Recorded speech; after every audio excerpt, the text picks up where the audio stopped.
بسم الله الرحمن الرحیم. با عرض سلام و ادب احترام خدمت ریاست محترم دانشکده آنلاین زن، رئیس سالنگی محترم، معاونین گرامی، مدیران ارجمند، استادان معزز، مهمان عزیز و محصلین گرانقدر، حضور شما بزرگواران را خیلی مقدم عرض نموده و برایتان آرزوی صحت و موفقیت دارم. امروز افتخار داریم که در مورد دانشکده روانشناسی چند کلمه صحبت کنیم. این دانشکده یکی از بخش‌های مهم دانشگاه آنلاین زن است که به مطالعه رفتار، افکار و احساسات انسان می‌پردازد و نقش مهمی در بهبود سلامت روانی جامعه دارد. امروز با پیچیده‌تر شدن زندگی انسان‌ها، نیاز به متخصصان روانشناسی بیشتر از هر زمان دیگر احساس می‌شود. از همین رو این رشته نقش مهم در بهبود سلامت روانی جامعه ایفا می‌کند. در این ارائه با بررسی کلی رشته روانشناسی، اهمیت آن و نقش آن در زندگی انسان خواهیم پرداخت. اکنون از قاری صاحب مینه کاکر تقاضا می‌نمایم تا به تلاوت چند آیه از کلام الله مجید محفل ما را نورانی‌تر سازد. بانو کاکر، مایک در اختیار شما. أعوذ بالله من الشيطان الرجيم بسم الله الرحمن الرحيم عما يتساءلون عن النبأ العظيم الذي هم فيه مختلفون كلا سيعلمون ثم كلا سيعلمون ألم نجعل الأرض مهادا والجبال أوتادا وخلقناكم أزواجا وجعلنا نومكم سباتا وجعلنا الليل لباسا صدق الله العظيم.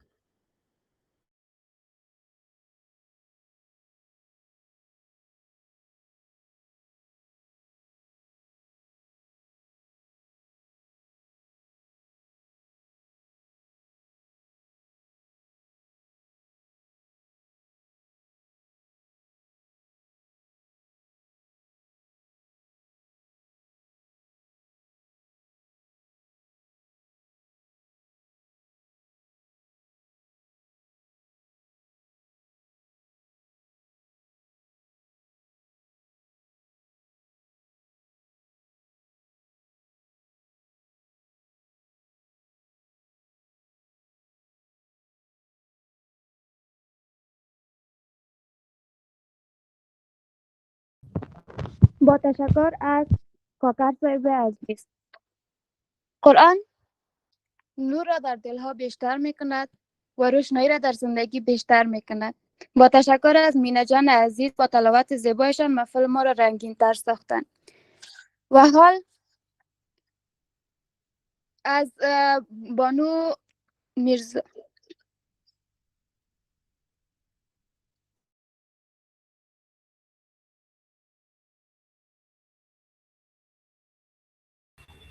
ډیره زیاته مننه حمیدي صاحب ستاسو د ښه ګردانندګۍ څخه. وایي ستا د سترګو په رڼا کې مې جهان ولید او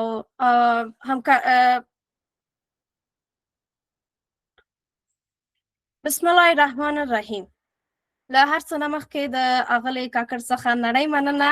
اوس وایي علم د رڼا مشعل دی، لار راته روښانوي. علم د رڼا مشعل دی، لار راته روښانوي. جهل د تیارو کور دی، انسان ترې ژغورل غواړي. په کتاب کې رازونه دي هره پاڼه یو جهان، په کتاب کې رازونه دي هره پاڼه یو جهان، چې زده کړه پکې په مینه کړې ته به شې لوړ انسان. دا پروګرام په دې برخه کې غواړم چې تاسو ټولو درنو ګډونوالو ته د ښځې آنلاین پوهنتون وپېژنم او پس له هغې څخه به موږ د خپل میلمه په لنډه معرفي ته ولاړ شو. د ښځې آنلاین پوهنتون کله چې د زده کړو دروازې په نجونو باندې وتړل شوې، خپل فعالیت یې د دسمبر په 22 نیټه 2022 کال کې پرانیست د اغلې پوهنیار عبدالفرید سالنګي په همکارۍ سره. د دوی په زیار او نه ستړي کیدونکو هڅو د علم ډیوه د روښانه لمر په څیر یو ځل بیا وځلید. اوس مهال په ښځې آنلاین پوهنتون کې اوسني او مخکني دولتي او خصوصي استادان، زیات شمیر علمي او فرهنګي وطنپال او په علم مین شخصیتونه خپل با ارزښته او قیمتي وخت د دې هیواد د راتلونکي نسل د هیلو او ارمانونو د پوره کېدو لپاره پرته له کوم مادي امتیاز په رضاکارانه او معیاري ډول موږ ته وقف کړي دي او موږ د زړه له کومې له دوی څخه منندوی یو.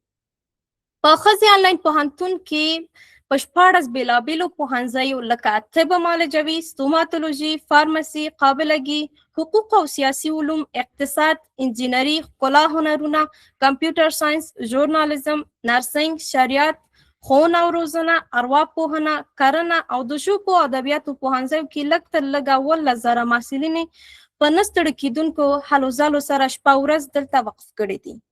نن ورځ د پوهنتون مؤسس محترم پوهنیار استاد عبدالفرید سالنګي او د پوهنتون محترم مرستیالان هر یو اغلی پوهنمل سهیلا عرفاني او محترم استاد عادله زماني، د شپاړو پوهنځیو معزز رئیسان، محترم مدیر صاحبان او ټول اداري او تخنیکی ټیم د دوی د نه ستړي کېدونکو هلو ځلو څخه منندوی یو او د الله پاک څخه ورته د کامیابۍ نور هم ارزو لرو. دا یو لنډه پیژندګلوي د ښځې آنلاین پوهنتون په اړه. اوس د تخنیکي ټیم څخه په درنښت هیله کوو چې چمتو شوی ویډیو د میلمه په اړه موږ ته نشر کړي. تخنیکي همکارانو هیله کوم نشر کړئ.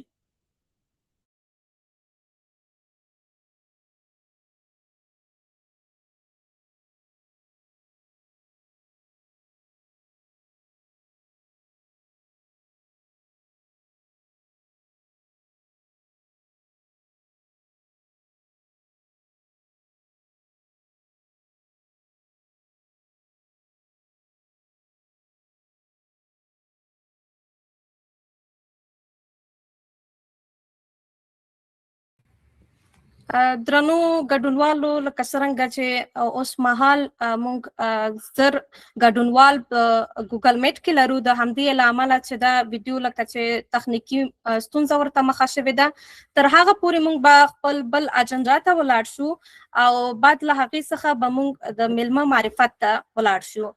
وایي قلم د پوهې توره ده جګړه کوي له جهل سره، وایي قلم د پوهې توره ده جګړه کوي له جهل سره، زده کړه که دوام وکړي بری به وي ستا په لور. اوس مهال د اغلې فرزانه رزمجو د کرنې او زراعت پوهنځي رئیس صاحب ته بلنه ورکوو تر څو خپل ارزښتمند ویناوې له موږ سره شریک کړي. اغلې رزمجو صاحب مهرباني وکړئ. بسم الله الرحمن الرحیم. ضمن تشکر از گرداننده گرانقدر سلامی عرض میکنم خدمت رئیس صاحب محترم پوهنتون، اعضای هیئت رهبری، معاون صاحبای گرانقدر و رؤسای پوهنځی‌ها، همکاران اداری، محصلین عزیز گرانقدر و سایر مهمانانی که در وبینار امروز که به سلسله مراتب وبینارهای هفتگی دانشگاه آنلاین زن برگزار شده شرکت کردن و صدای من رو میشنون. امیدوارم که همگی در صحت و سلامت کامل باشید. امروز یک وبینار خیلی خوب با موضوع خیلی عالی رو قرار هست که استاد محترم ارائه بدن که در مورد درماندگی آموخته شده تشریح میکنن. مفهومی که نشون میده چگونه تجربه های مکرر ناکامی و فقدان کنترل اونها میتونه باورهای فردی رو نسبت به توانایی هاش ضعیف کنه. ما مردم افغانستان به نظر من خیلی با این مفهوم آشنا هستیم. شاید اگر از نظر علمی اون رو نشناسیم و امروز با این آشنا میشیم، اما یک کلمه‌ای هست یا یک مشکلی هست که اکثریت مردم حتی در سطح ملی دارن. اگر اشتباه نکنم طبعا استاد محترم در موردش توضیح میده، ولی ما بارها شنیدیم که مثلا در سطح ملی افغانستان جور نمیشه، یا مردم افغانستان فلان، یا ما هرچی کوشش کنم نمیشه و از این دست موارد رو ما خیلی میشنویم که همین ها نشون دهنده هایی از درماندگی آموخته شده هستن. و ما میدونیم در دنیای امروز چالش های متعدد روانی هست، اجتماعی، اقتصادی زیادی ما باهاش روبرو هستیم و تمام این مشکلات و چالش ها منجر میشه به درماندگی آموخته شده. اگر ما در موردش بدونیم، آگاه باشیم و بتونیم با اون مقابله کنیم یا اصطلاحاً اون رو کنترل کنیم، میتونیم که با این مقوله مبارزه کنیم و سعی کنیم که از کنارش بگذریم و حتی این ناتوانیمون رو تغییر بدیم و به توانمندی برسیم، به خودباوری برسیم و شکوفا بشیم. این موضوع وبینار امروز از موضوعهایی هست که خودم شخصا خیلی علاقمند هستم. تشکر میکنم از پانزه محترم روانشناسی و کادر اداری اونها و همچنین تشکر میکنم از استاد محترم خاموش صاحب گرامی که این فرصت رو به ما دادن تا از تجربه و دانش اونها استفاده کنیم. من یک بار دیگه از تیم محترم وبینارها، پانزه روانشناسی و همه همکاران رو تشکر میکنم ازشون، قدردانی میکنم زحماتی رو که کشیدن و امیدوارم که همگی ما و شما از این موضوع هم لذت ببریم، همین که در زندگی روزمره نکاتی رو که مهمان محترم برنامه استاد گرانقدر میگن رو حتما اجرا کنیم. خیلی خوشحالم که میبینم تعداد خیلی زیادی، حدود بیش از 1000 نفر در این جمع هستن و مطمئنم بیشتر از این از طریق لینک یوتیوب ممکنه که برنامه ما رو آنلاین ببینن و این موضوعی هست که هرچی شما شیر کنید، حتی لینک ها رو با کسایی که میشناسید، مطمئنا خیلی موثر خواهد بود. افغانستان ما به این موضوع و حل کردن این چالش نیاز داره. باز هم ممنونم از این فرصت که به من دادین و خیر مقدم میگم، خوش آمد میگم به همه مهمانانی که در این وبینار هستن و امیدوارم که روز به روز رو به پیشرفت باشیم. تشکر از دانشگاه آنلاین زن بار دیگه و من در خدمتتون هستم. بریم که سخنرانی استاد گرانقدر رو ببینیم. تشکر.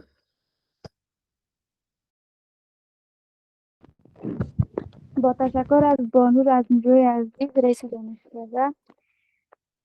خب دانایی نور است که راه زندگی را روشن می‌سازد و آگاهی پل است به سوی آینده بهتر. از بانو فرزانه رزمجو صاحب بابت سخنان ارزشمند و پرمحتوایشان صمیمانه سپاسگزاری می‌نماییم. اکنون از بخش تکنیک محترمانه تقاضا می‌نمایم تا ویدیوی معرفی دانشکده را پخش نماید. در روزگاری که فهم انسان و پیچیدگی‌های روانی و فکری او بیش از هر زمان دیگر اهمیت یافته است، ترکیب دانش‌های گوناگون می‌تواند راه نو برای درک عمیق‌تر این موجود چند بودی بگشاید. پیوند میان روانشناسی و فلسفه به ویژه در حوزه تجربه‌های زیسته بستر فراهم می‌سازد تا نگاه انسان نه تنها علمی بلکه تأملی و معناگرا نیز باشد. در چنین مسیری تلاش برای آموختن، آموزش دادن و کاربردی ساختن دانش جایگاه ویژه پیدا می‌کند. عبدالوهاب خاموش متولد سال 1381 در ولایت کابل از جمله چهره‌های فعال در حوزه‌های روانشناسی و آموزش به شمار می‌رود. او دوره مکتب را در یک از مکاتب کابل به پایان رسانده و دارای 2 مدرک لیسانس است. لیسانس در رشته اداره و تجارت از دانشگاه دنیا و لیسانس در رشته روانشناسی مشاوره از دانشگاه کابل. وی در حال حاضر به عنوان دانش آموز فعال در حوزه فلسفه غرب به مطالعه و پژوهش ادامه می‌دهد و همزمان به عنوان نویسنده مشغول شرح و تفسیر یکی از آثار فلسفی است. عبدالوهاب خاموش بیش از 3 سال تجربه کار بالینی در شفاخانه‌ها و مراکز درمانی دارد و در این مدت تمرکز اصلی او بر کار با مراجعینی بوده است که با اختلالات خلقی و اعتیاد روبرو هستند. او همچنان در زمینه ارائه خدمات مشاوره روانشناختی فعالیت مستمر داشته است. علاوه بر این، وی بیش از 4 سال در عرصه آموزش فعالیت کرده و عمدتاً در قالب برگزاری کارگاه‌های تخصصی روان درمانی و وبینارهای رشد فردی نقش‌آفرینی نموده است. او در حال حاضر به عنوان مدرس در بخش‌های روانشناسی و فلسفه غرب مشغول تدریس است. رویکرد فکری عبدالوهاب خاموش بر پیوند میان روانشناسی و فلسفه استوار است. رویکردی که هدف آن دستیابی و درک عمیق‌تر از انسان و تجربه‌های زیسته او میباشد.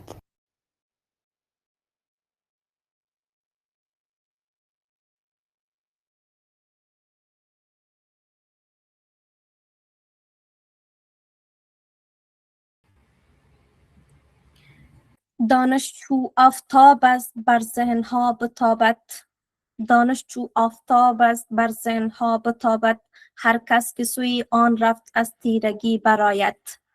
اندیشه با طالم بال و پر سفر شد، با نور علم و حکمت انسان توانگر شد. کتاب گنج پنهان در سینش هزاران راز. کتاب گنج پنهان در سینش هزاران راز، هر صفحش چراغ در راه پرنیاز. با تشکر از تیم تکنیک دانشگاه آنلاین زن که با حمایت همیشگیشان ویبنار علمی ما را درخشان تر می‌سازد.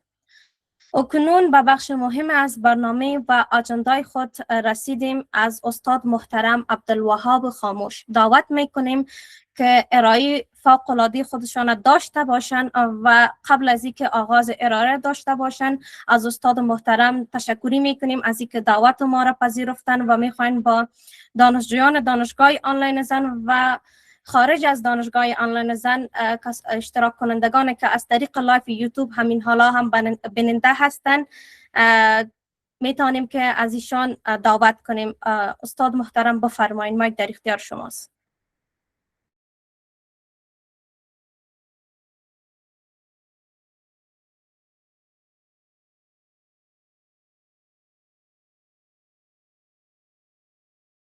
جناب استاد حضور دارین؟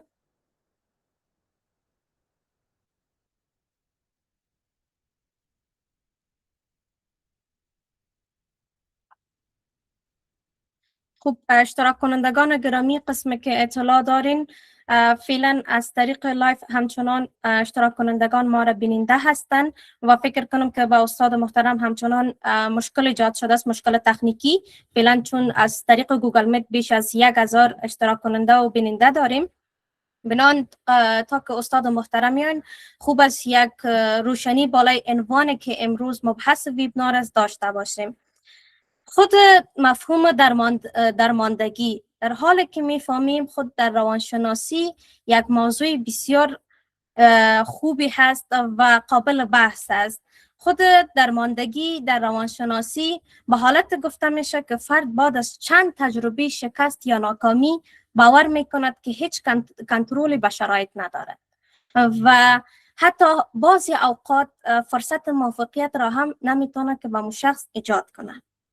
که در این قسمت میتونیم گفته که خود بالندگی دو عنوان بسیار خوب و عالی. بالندگی خودش رشد فکری و شخصیتی. در حالی که میایم امروز با این مبحث بحث میکنیم، شناخت شکل، مثلا فهمیدن این که چرا احساس ناتوانی داریم و باور میکنیم که میتوانیم تغییر کنیم ولی نمیتوانیم، و همچنان در این قسمت چی مسیرها و چی روی کردی را که ما مثلا بحث کنیم او را انشالله استاد محترم بر ما در این ویبنار در بر خواهد گرفتن و معلوماتشان مستفید خواهد شدیم. و چون اشتراک کنندگان گرامی تعداد زیاد است، به همین خاطر استاد محترم تا چند لحظه دیگه وصل میشن. صبوری همگی شما را خواهان هستیم در این قسمت.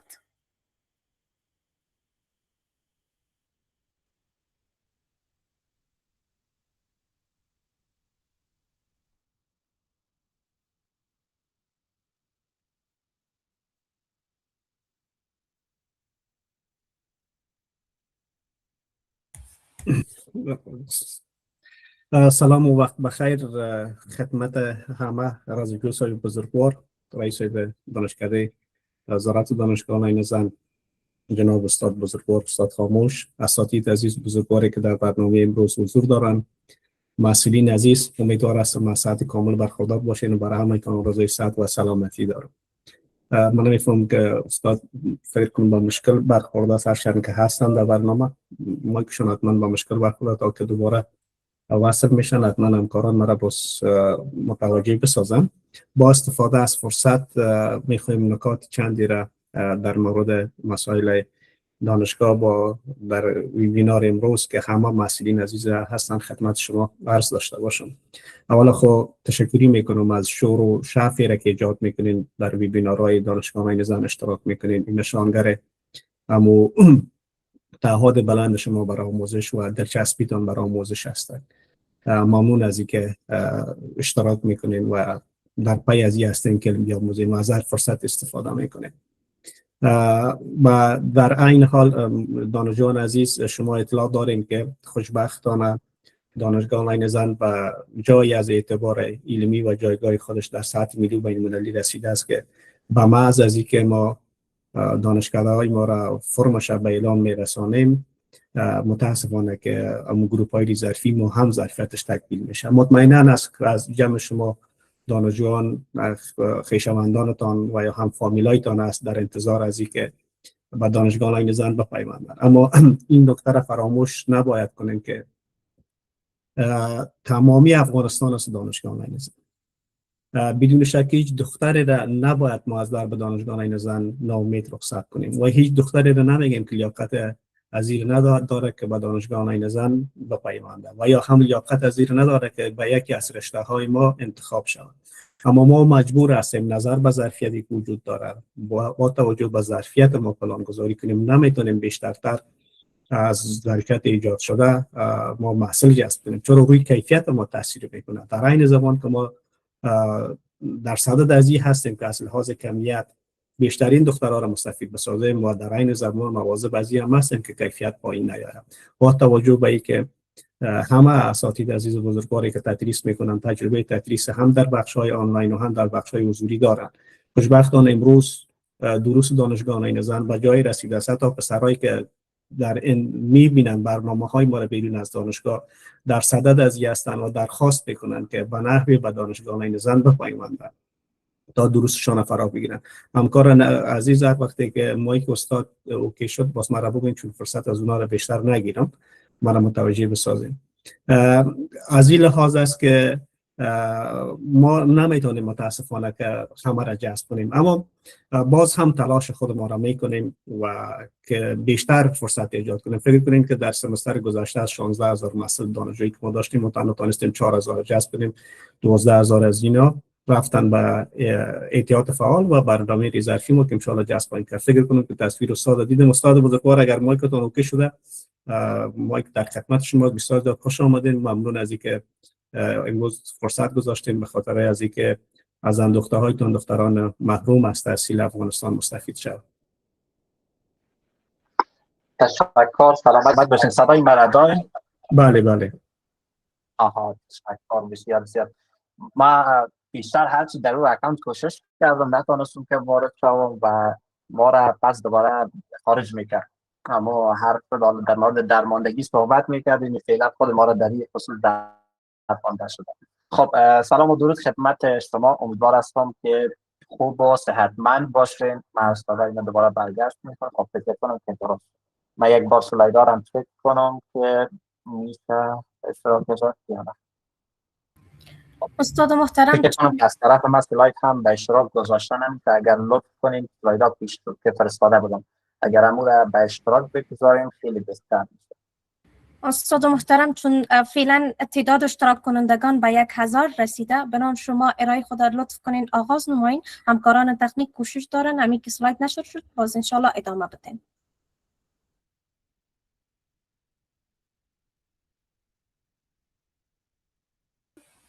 منظورشان نیست جناب استاد که شما صحبت‌های متعلقتون داشته باشید تا که سلاید روی اسکرین میاد کمی وقت میگیره.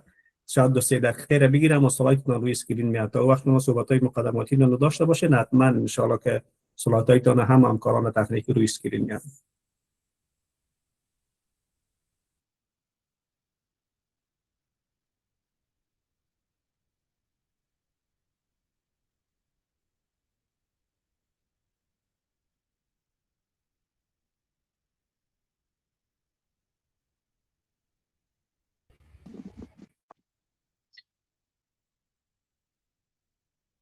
دوستان اگر لطف کنین سلایدار شما به اشتراک بگذارین خیلی بهتر میشه، چون اینجا من هر چی کوشش کردم نتونستم که سلایدار به اشتراک بگذارم. خب ما شما دوستان درس همون ویبینار پیش میبریم ببینیم که تا وقت شاید سلایدار وصل شود و اگر نشد کوشش میکنیم که یک کاری انجام بدیم. خب سلام و درود خدمت شما دوستان عزیز و هیئت رهبری دانشگاه آنلاین زن. من خیلی خوشحال هستم که امروز در این ویبینار با شما هستم و سپاسمند دانشگاه آنلاین زن هستم که در این روزگار محدودیت چراغ دانش برای تمام نسل‌های این سرزمین ما شدند و همچنان قدردان کسایی هستیم که واقعا عشق به دانش دارند و عشق رساندن به او را دارند. خب دوستای عزیز، قسمی که شما هم مستحضر هستیم که ویبینار امروز ما در مورد از درماندگی تا بالندگی هست و عنوان فرعیش که هست بررسی علمی مسیر درماندگی آموخته شده تا توانمندی فردی هست. خب معمولا هر کسی یک پروژه فکری داره که دوست داره که او را به یک جای برساند. چند مدت قبل پروژه فکری ما هم ای بود که چی میشه بعضی انسان ها در جهان خود متوقف و درمانده میشه که حتی از حرکت به سوی امکان هم دست میکشن. حالا در اینجا که دست میکشن آیا راه گذار به سمت بالندگی دارن یا حتی خروج ساده‌تر از این وجود داره یا نداره؟ ما و شما هم چیزی که من دریافت کردم و چیزهایی که پژوهش کردم انشالله که در این وبینار با شما به اشتراک میگذارم. امیدوار هستم که برای همه مفید تمام شده باشه و اگر کتابچه پیشتان باشه خیلی بهتر میشه، چون کم رنگ ترین یادداشت ها از پررنگ ترین حافظه ها ماندگارتر هستن. خب فکر میکنم که اسلاید ها هم وصل شد، اگر به اسلاید دوم برین بهتر میشه. خب ما در این وبینار معمولا روی 4 موضوع بحث می داشته باشیم که در مورد از اینکه گذار از درماندگی آموخته شده به سوی بازیابی عاملیت و شکوفایی توانمندی انسان صحبت میکنیم. خب بحث اول ما شما که در این وبینار خود داشتیم مفهوم شناسی درماندگی شناختی هست، بحث درماندگی آموخته شده هست. بحث دوم ما نشانگان و زمینه های شکل گیری درماندگی هست و سازوکارهای خروج از درماندگی و در آخر چطور از این که ما تازه خروج کردیم از درماندگی به سوی بالندگی حرکت داشته باشیم. خب پیش از این که ما بخوایم از دیرو در مورد از این بحث صحبتی داشته باشیم که چی هست، یک تمهیدات، یک مقدمه در موردش بگیم، خوب است که شیرجه بزنیم، وارد خود بحث شویم و از خود بحث بدانیم. اسلاید بعدی بریم دوستان. یک اسلاید دیگه هم بریم. مقاله که شما می‌بینید از در مورد درماندگی آموخته شده هست. خب بیایم در مورد بحث کنیم. از کجا شروع کنیم؟ فردی که شما تصویرش در اسلاید می‌بینید فردی هست به اسم مارتین سلیگمن.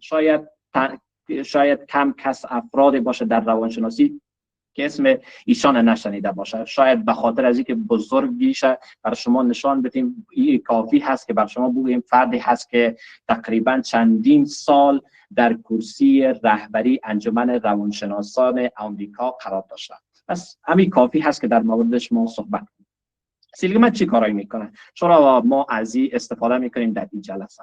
در سال 1963 یک تحقیق انجام میده، شاید ما گفته بتونیم یک پژوهش انجام میده، شاید امروز هم گفته بتونیم که یکی از قدرترین و یکی از بهترین پژوهش‌های علم روان در تاریخ روانشناسی هست. چه کاری انجام میده؟ این پژوهش بفهمیم در مورد درماندگی هم ما و شما میفهمیم که واقعا چی معنا میده. چی کار میکنه سلیگمن؟ دوستای عزیز خوب متوجه باشین در این بحث.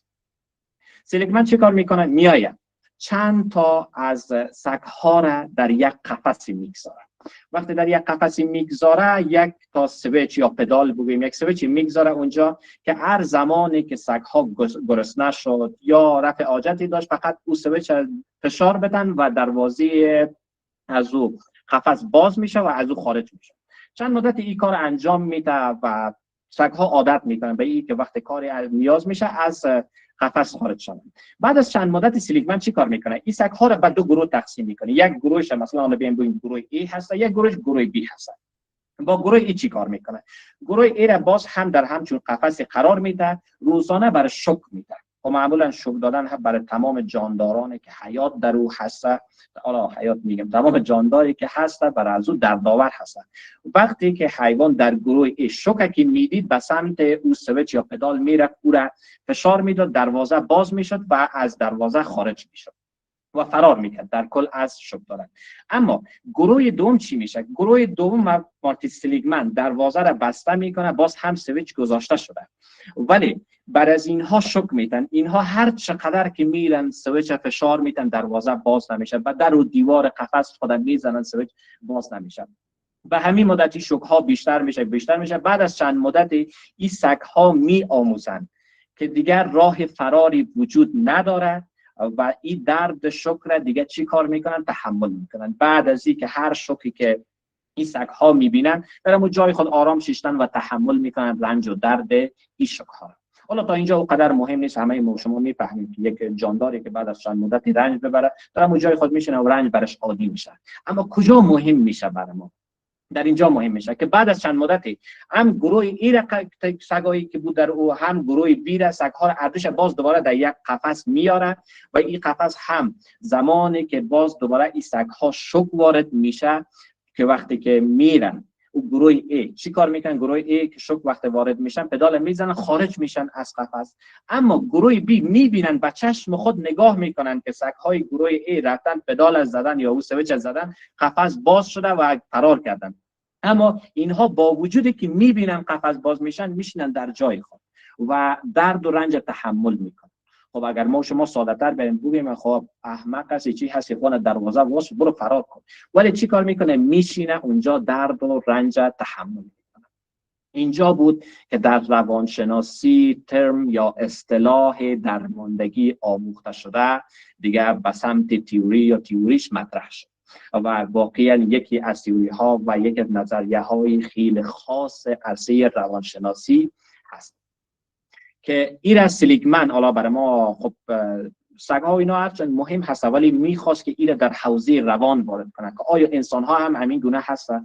قسمی که در پژوهش های بعدی خود پیدا کرد که بله اونمون مکانیزم هایی که در جاندار یا حیوان به اسم سگ هم که نشان خود میده در انسان هم به همون صورت خود نشان میده. چی کار میشه در اینجا؟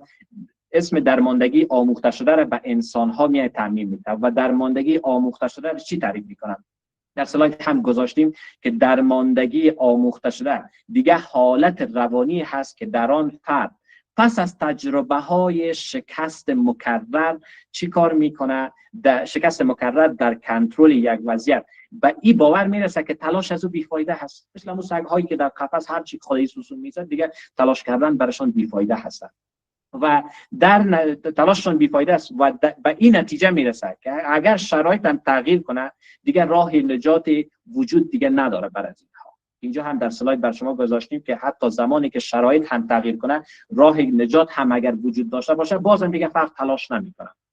خود میگه دیگه این هم اشتباه هست، هر چی تلاش کنم دیگه من به جای نمیرسم و واقعا موضوع بحث خیلی مهم هست در اینجا. در اونجا چی کار شد؟ سگ‌ها یاد گرفت که تلاش کردن بین نتیجه دیگه رابطه نیست، هر چقدر تلاش کنیم دیگه نتیجه ای نمیرسه و تلاش چی کار میکنن؟ میای متوقف میسازن و در انسان هم به همین صورت میشه، اما در انسان یک لایه عمیق‌تر میشه.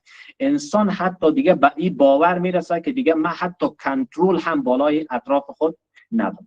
چه خوب است که با مثال زدن این را واضح‌تر بسازیم که آیا ما داریم درماندگی یا آموخته شده؟ اکثرا معمولا داریم. چرا داریم؟ به خاطر اینکه مثال‌هاش گفتم ما اکثرا ما شما متوجه میشیم یا در اطرافیان خود داشتیم همچون افرادی را.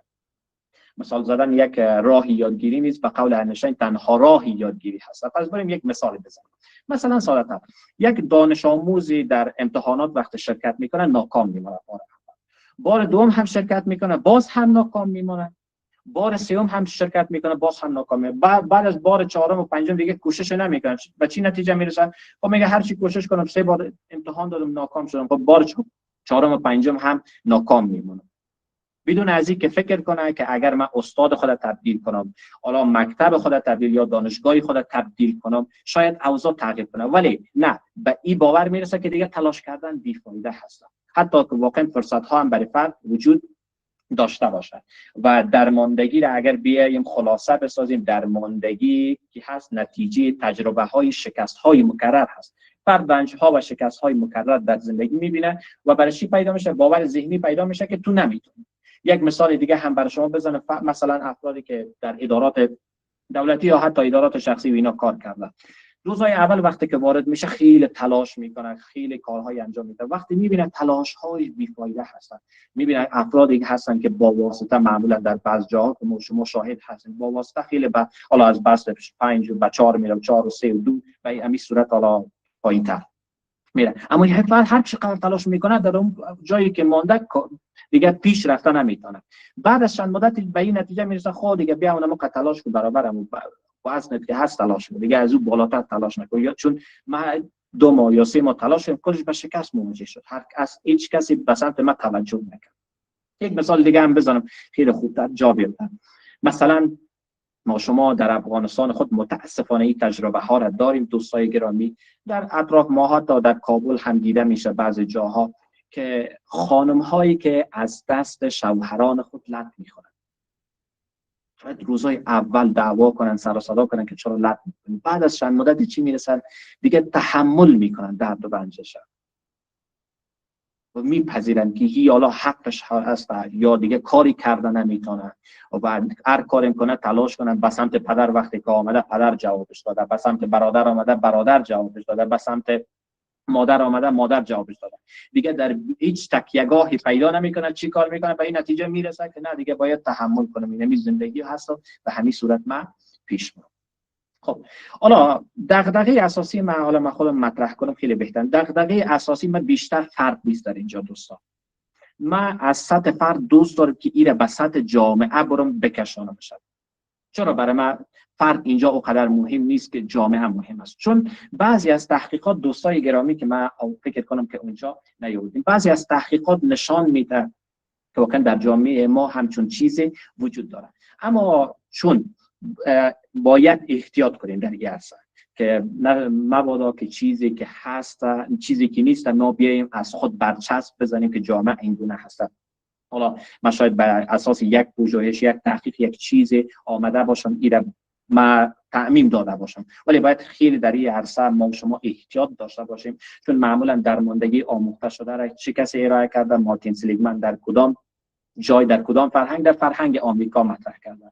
ما به افق دید ما و نگرش ما به عنوان خوانندگان و شنوندگانی که در این جلسه در این ویبنار هستین با افق فردی که پژوهشگر هست که در اینجا مارتین سلیگمن هست متفاوت هست. ما یک شکاف افق‌هایی داریم که باید این شکاف افق‌ها را بتونیم با این پژوهش‌ها پر کنیم تا هم افق با خود نظریه درماندگی آموخته شده فردیشیم که او را بکشانیم به سمت درماندگی آموخته شده جمعی. اول در مورد درماندگی آموخته شده جمعی برای شما بگم دوستان.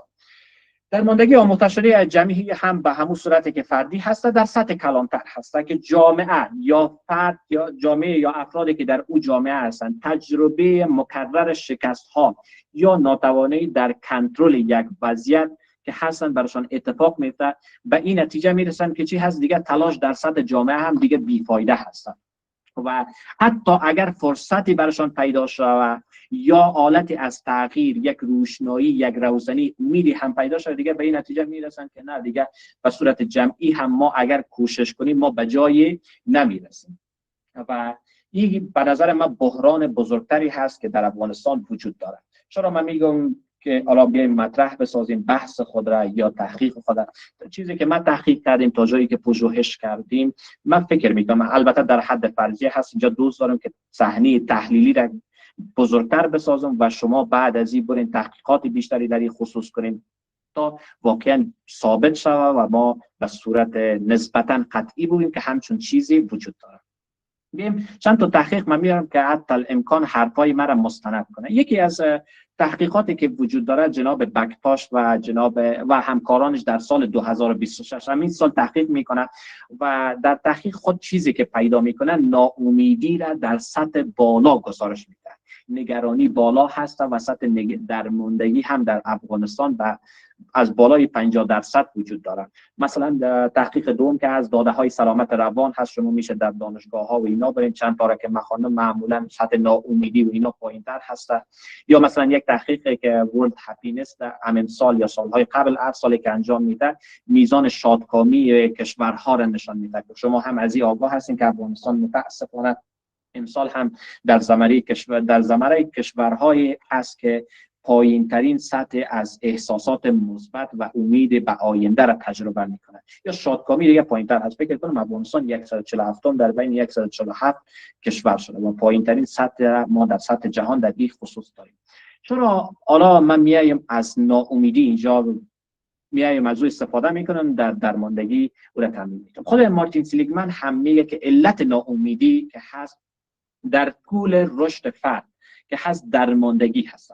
فرد وقتی که ناامید میشه یکی از دلایل اصلیش که هست درماندگی هست. از این لحاظ شاید گفته بتانیم که ما از این تحقیقات استفاده کرده میتونیم که نسبتا نه با صراحت که امیدوار هستیم که برچسب بر جامعه ما نشد، تا جایی فکر میکنیم بعضی از افراد ای جامعه ما یا بعضی از گروه های ما واقعا دچار درماندگی شده.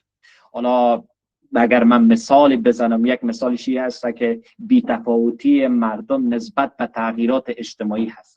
مردم در مردم ما بعضشان این باور شکل گرفته که دیگه هیچ کنش فردی و جمعی دیگه اثر نداره. ساده تر شما برین در چند نفری را استفاده کنید که مثلا در مورد آینده افغانستان چی گفتنی داره. خیلی ساده تر میتونید شما این را پیدا کنید. مثلا درباره 5 سال بعد افغانستان چی نظری داری خود؟ معمولا شاید حالا درصدی نتیم بالای 50% میگن که آینده ای نداره. این بازم باید احتیاط در این عرصه کنیم. ولی معمولا چیزهایی که خودم شنیدیم هستن.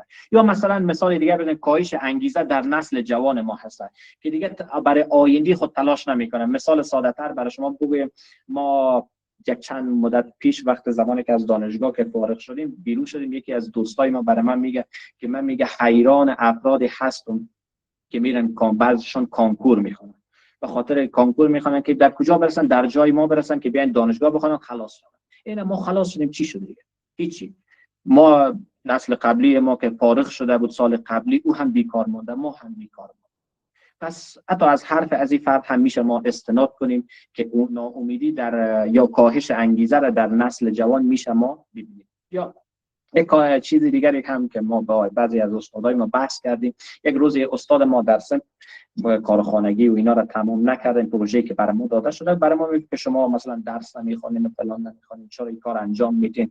این مشکل فردی شما هست نه از همه. من گفتم جناب استاد درست است، من حرفتون میپذیرم. اگر من به شخصه منه که اگر من درس نخونم در بین صنف ما که 20-24 نفری بود که من درس اگر نخونم مشکل است، من حتما میپذیرم. اگر تنها من نخونم میبینم که تمام صنف ما درس نمیخونن، تمام صنف ما انگیزه بعد درس خواندن نداره. ولی باشه بازم به کنار بگیم که صنف ما درس نمیخونه، بگیم صنف مثلا مشاوره روانشناسی که صنف 4 بود درس نمیخونه، تنبل هست، صنفای دیگری بهتر است. ولی که میبینیم صنفای قبلی ما هم، صنفایی که مثلا صنف 2 هست 3 هست، اونا همین انگیزه را ندارن. حالا بیم بگذاریم بگیم پانزه روانشناسی یا دانشکده روانشناسی این کار انجام نمیده که بگیم حالا این بد هست، بیم کنار بگذاریم اینا هیچ انگیزه نداره، بیم روی دیگران تمرکز میریم. در پانزه اقتصاد هم همین صورت هست، در پانزه مثلا زراعت هم بریم همین گونه هست، یا هر جایی که بگردید شما اکثرا به همین صورت هست. حالا نمونه پیدا خواهد شد چند تا که انگیزه داشته باشه، وجود هم داره. ولی این چرا به خاطر از این چی گفت؟ چرا به خاطر از این میگم؟ به خاطر که ما باید این حرفا رو درک کنیم. بعضی شما بزرگان را برین نگاه کنین، حالا مثلا در روانشناسی ما فروید داریم یا هر کسی دیگر، اینا نبوغشان در چی هستن؟ نبوغشان در این چیز دیدن چیزهای ساده هستن. حتی یک کلمه‌ای که از زبان هموطن ما شما بیرون میشه که دیگه به درد نمیخوره، آرزوی برای آینده ندارم، من کشور من دیگه اون چیز برای من که میخواستم دادن نمیتونه. خب همین هست میشه که از این استفاده کنیم، ما بتونیم حتی تئوریزه کنیم این حرفا. پس همچون چیزها را نباید ما در گفتار ما که از هموطنان ما میشنیم ساده بنگریم، چون یک فردی که اگر این حرف گفت یک فرد دیگه میگه، یک فرد دیگه مثلا گلوله برفی هست که آهسته آهسته آهسته آهسته دیگه این بزرگ میشه. پس به این لحاظ ما آمدیم این بحث مطرح میسازم که امیدوار هستم تحقیقات و پژوهش‌های بیشتری در این عرصه شود تا بتونیم که اگر آسیب شناسی کنیم که اگر همچون مشکلی وجود داره بتونیم راه حل‌های عمیق از این بحران پیدا کنیم. چون که واقعا ما میبینیم که ناامیدی در بعضی از تحقیقات، حتی یکی از دوستای ما در همین دانشگاه کابل هم تحقیق انجام داده که ناامیدی در پایین‌تر از سطح میانگین اونجا به دست آورده بود. پس به خاطر از این بهتر هست که ما بیشتر کوشش کنیم و تلاش کنیم و صحنه تحلیلی را بیشتر بگشاییم تا راه‌های درستی پیدا کنیم. اگر اسلاید بعدی برین خیلی بهتر میشه. خب به خاطر که دوستان وقت ما شما کم هست، من روی نشانگان و علایم خیلی نمیپیچم، کوشش میکنم که کم سرعت خود بیشتر بسازم. پس مرا در این عرصه محضور بداریم و معذرت مرا پذیرا باشین. اسلاید های بعدی برین بونو.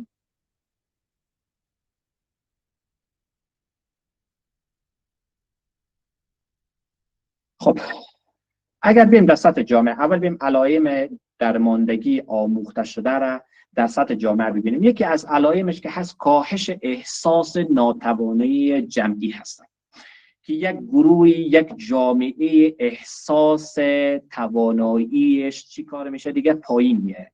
دیگه وقت از جامعه یا از او افراد پرسان کنی که چی کاری مؤثر انجام میدی، شاید خیلی چیزهای ساده تر بوده. او توانایی که نیاز هست برای پیشرفت یک کشور درش کاهش پیدا میکنه. دومش ناامیدی مشترک و پایدار هستند که در جمع گروه یا در یک جامعه ناامیدی بالاتر میره و بحث ناامیدی واقعا بحث خیلی جدی هست. من امروز چند بار در این مورد صحبت های داشت، در حرفای من بیشتر شدن ناامیدی. چرا از ناامیدی صحبت میکنم؟ بیشتر هم گفتم که خود سیلیگمن هم میگه که علت ناامیدی افراد در طول رشد درماندگی هستند.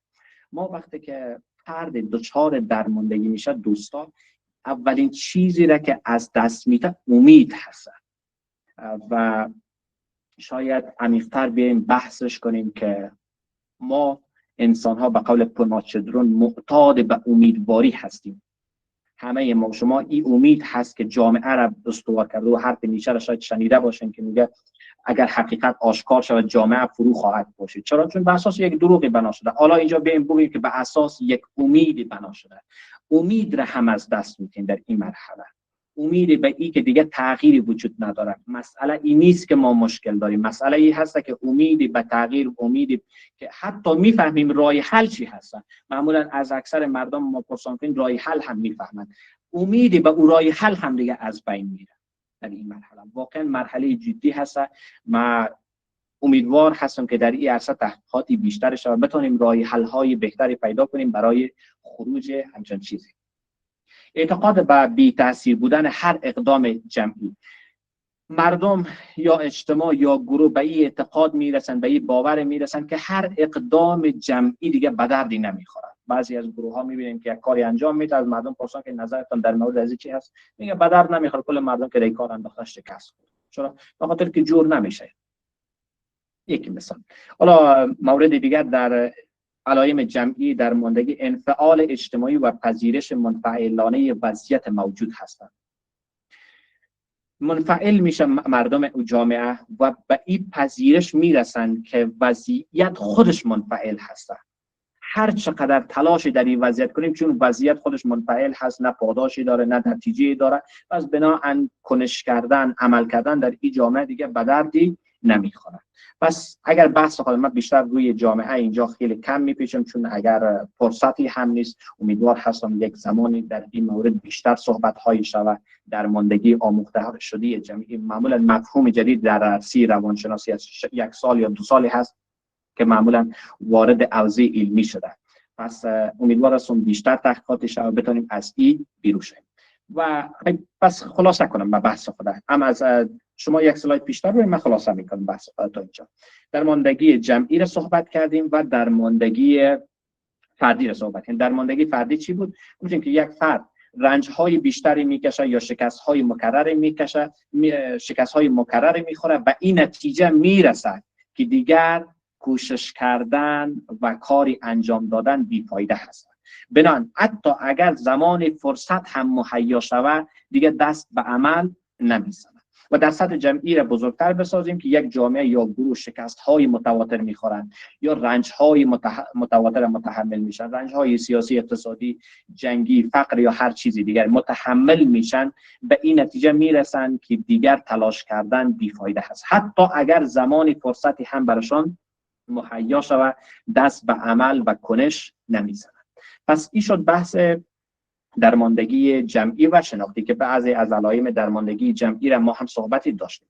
خب علائم فردیش چی هست دوستای عزیز؟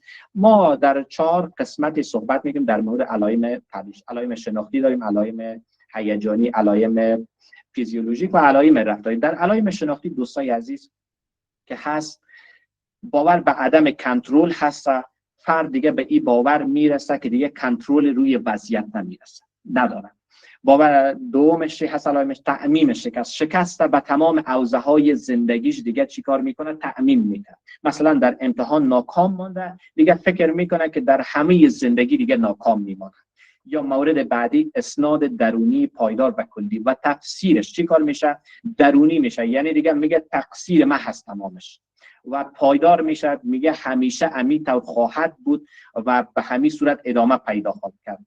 و کلی به خاطر از این میگیم که در همه چیز میگه دیگه من ناتوان هستم، هر چیزی که هست، حالا در دانشگاه اگر من ناکام مونیم، هم در عرصه شغلی شاید ناکام باشم، هم در عرصه ارتباطات ناکام، در هر چیزی که هست ناکام میمونم. این وضعیت اگر بیم بیشتر با یک اصطلاحی بگیم، اصطلاح کتابی که فکر کنم تمام چدرون هست، خیلی کتاب زیبایی است، پیشنهاد میکنم که بخوایم به اسم هنگامی که چیزها فرو میپاشند.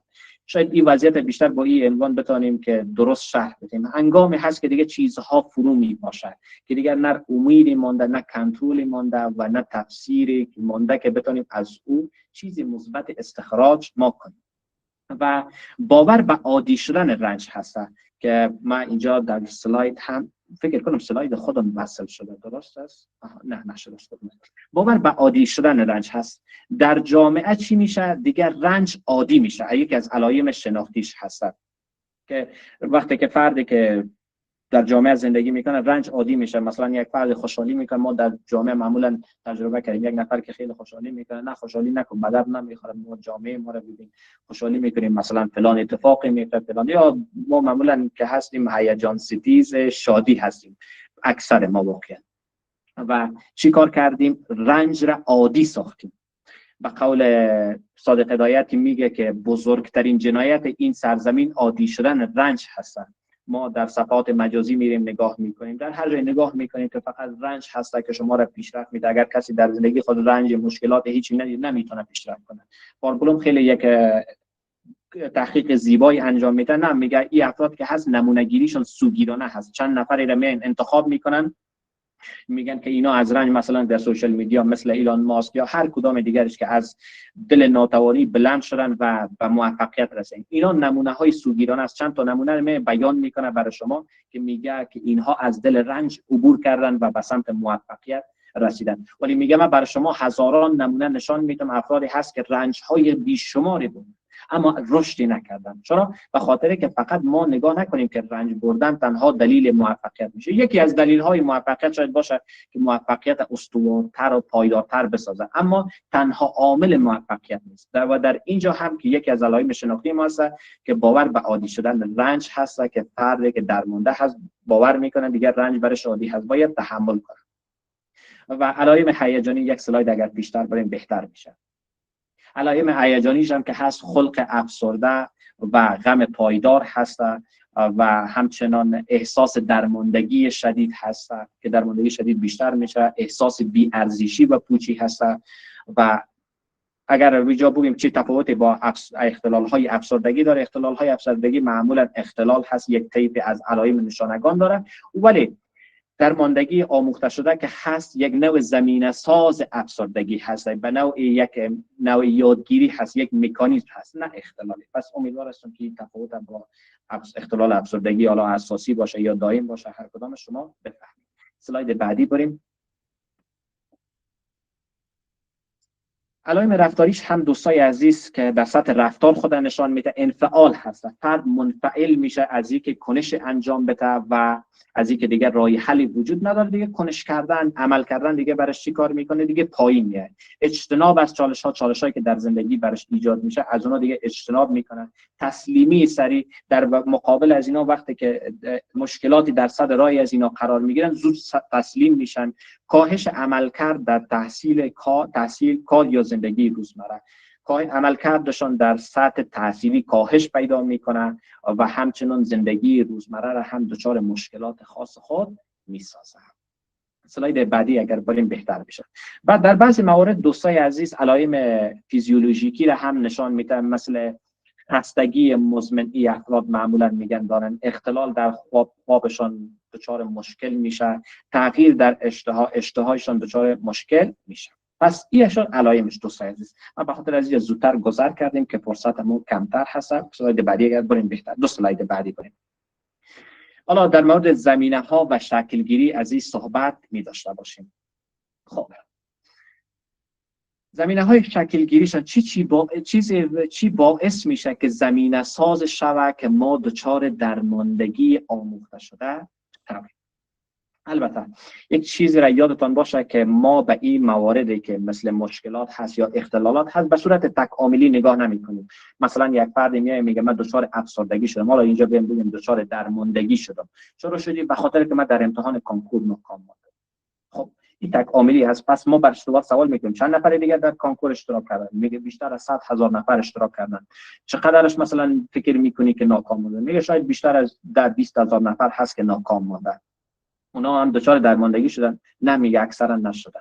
پس تو چرا شدی؟ میگه به خاطر که ناکام موندم. اینجا دیگه چی کار میکنیم؟ نه، ما یک علائم نگاه نمی کنیم، بلکه مجموعی از علائم نگاه میکنیم که مجموعی از علائم هست که دچار مشکل مثل درماندگی میشه یا اختلال روانی میشه، که معمولا ما وقتی که صحبت میکنیم در مورد مشکلات به صورت تکاملی نگاه نمی کنیم که یک عامل فقط باشه که باعث این مشکل شده باشه، بلکه چند عاملی نگاه میکنیم. چند تا عامل هست که با هم یک جا شده، دست به دست هم داده که این فرد دچار مشکل شده. طولی نگاه میکنیم، در یک گستره عمر نگاه میکنیم که از یک زمانی آغاز شده که این اتفاقاتی در طول این زندگی فرد اتفاق افتاده و بالاخره فرد امروز یا چند مدتی میشه دچار همچون مشکل شدن. و همچنان به صورت تعاملی نگاه میکنیم که چند تا عامل دست به دست هم میته و فرد دچار مشکل میسازه. خب حالا فکر کنم که عامل درست است. یکی از عامل هاش که واقعا اساسی ترین عامل هست که ما را دچار درماندگی آموختن شدن میسازه، ای هست که شکست های پی در پی هست.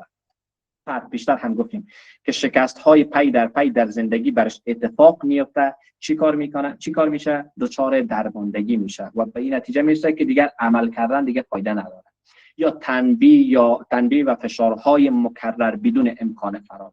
آنقدر تنبیه میشه، آنقدر فشاری در زندگی وارد میشه که حتی این دیگه امکان فرار هم نداره، امکان فرار برش وجود نداره. فرد دچار چی میشه؟ میگیم دچار درماندگی آموخته شده میشه. با عوامل دیگری که در کنارش موجود هست. عدم تعادل بین تلاش و پاداش واقعا خیلی مهم هست که تلاشگری خیلی بالا باشه اما اون نتیجه که فرد دریافت میکنه پایین هست.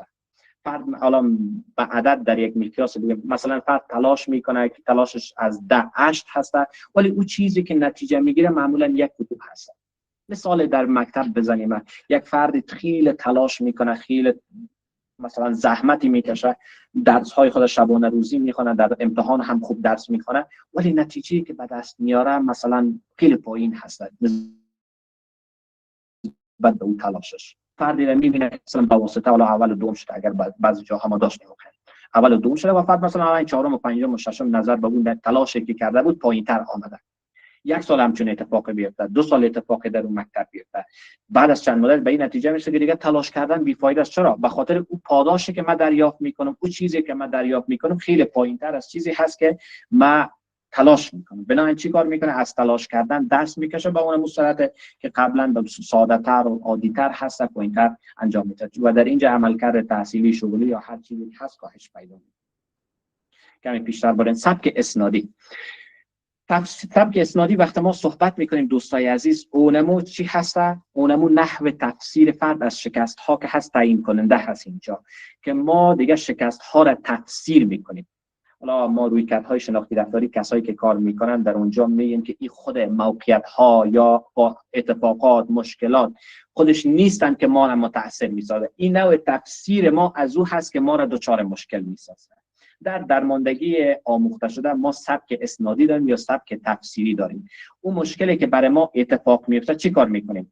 اولین کاری که میکنیم او را درونی سازی میکنیم. درونی سازی به این معنا هست که من این مشکل تمامش از خودم هست، بدون از اینکه سهمی بیرون را مشخص بسازه که اینی عوامل دیگر هم بود که مرا دچار درماندگی ساختن.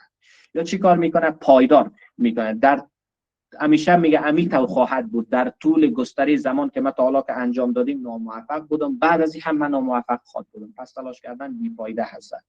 و کلی سازی میکنه که در همه چیز شکست میخوام. حالا که من در امتحان ناکام موندم، شاید فردا ازدواج کنم در اون هم ناکام باشم، شاید مثلا در کار شغلی یا بزنسی را اجرا کنم در او هم ناکام خواهم موند.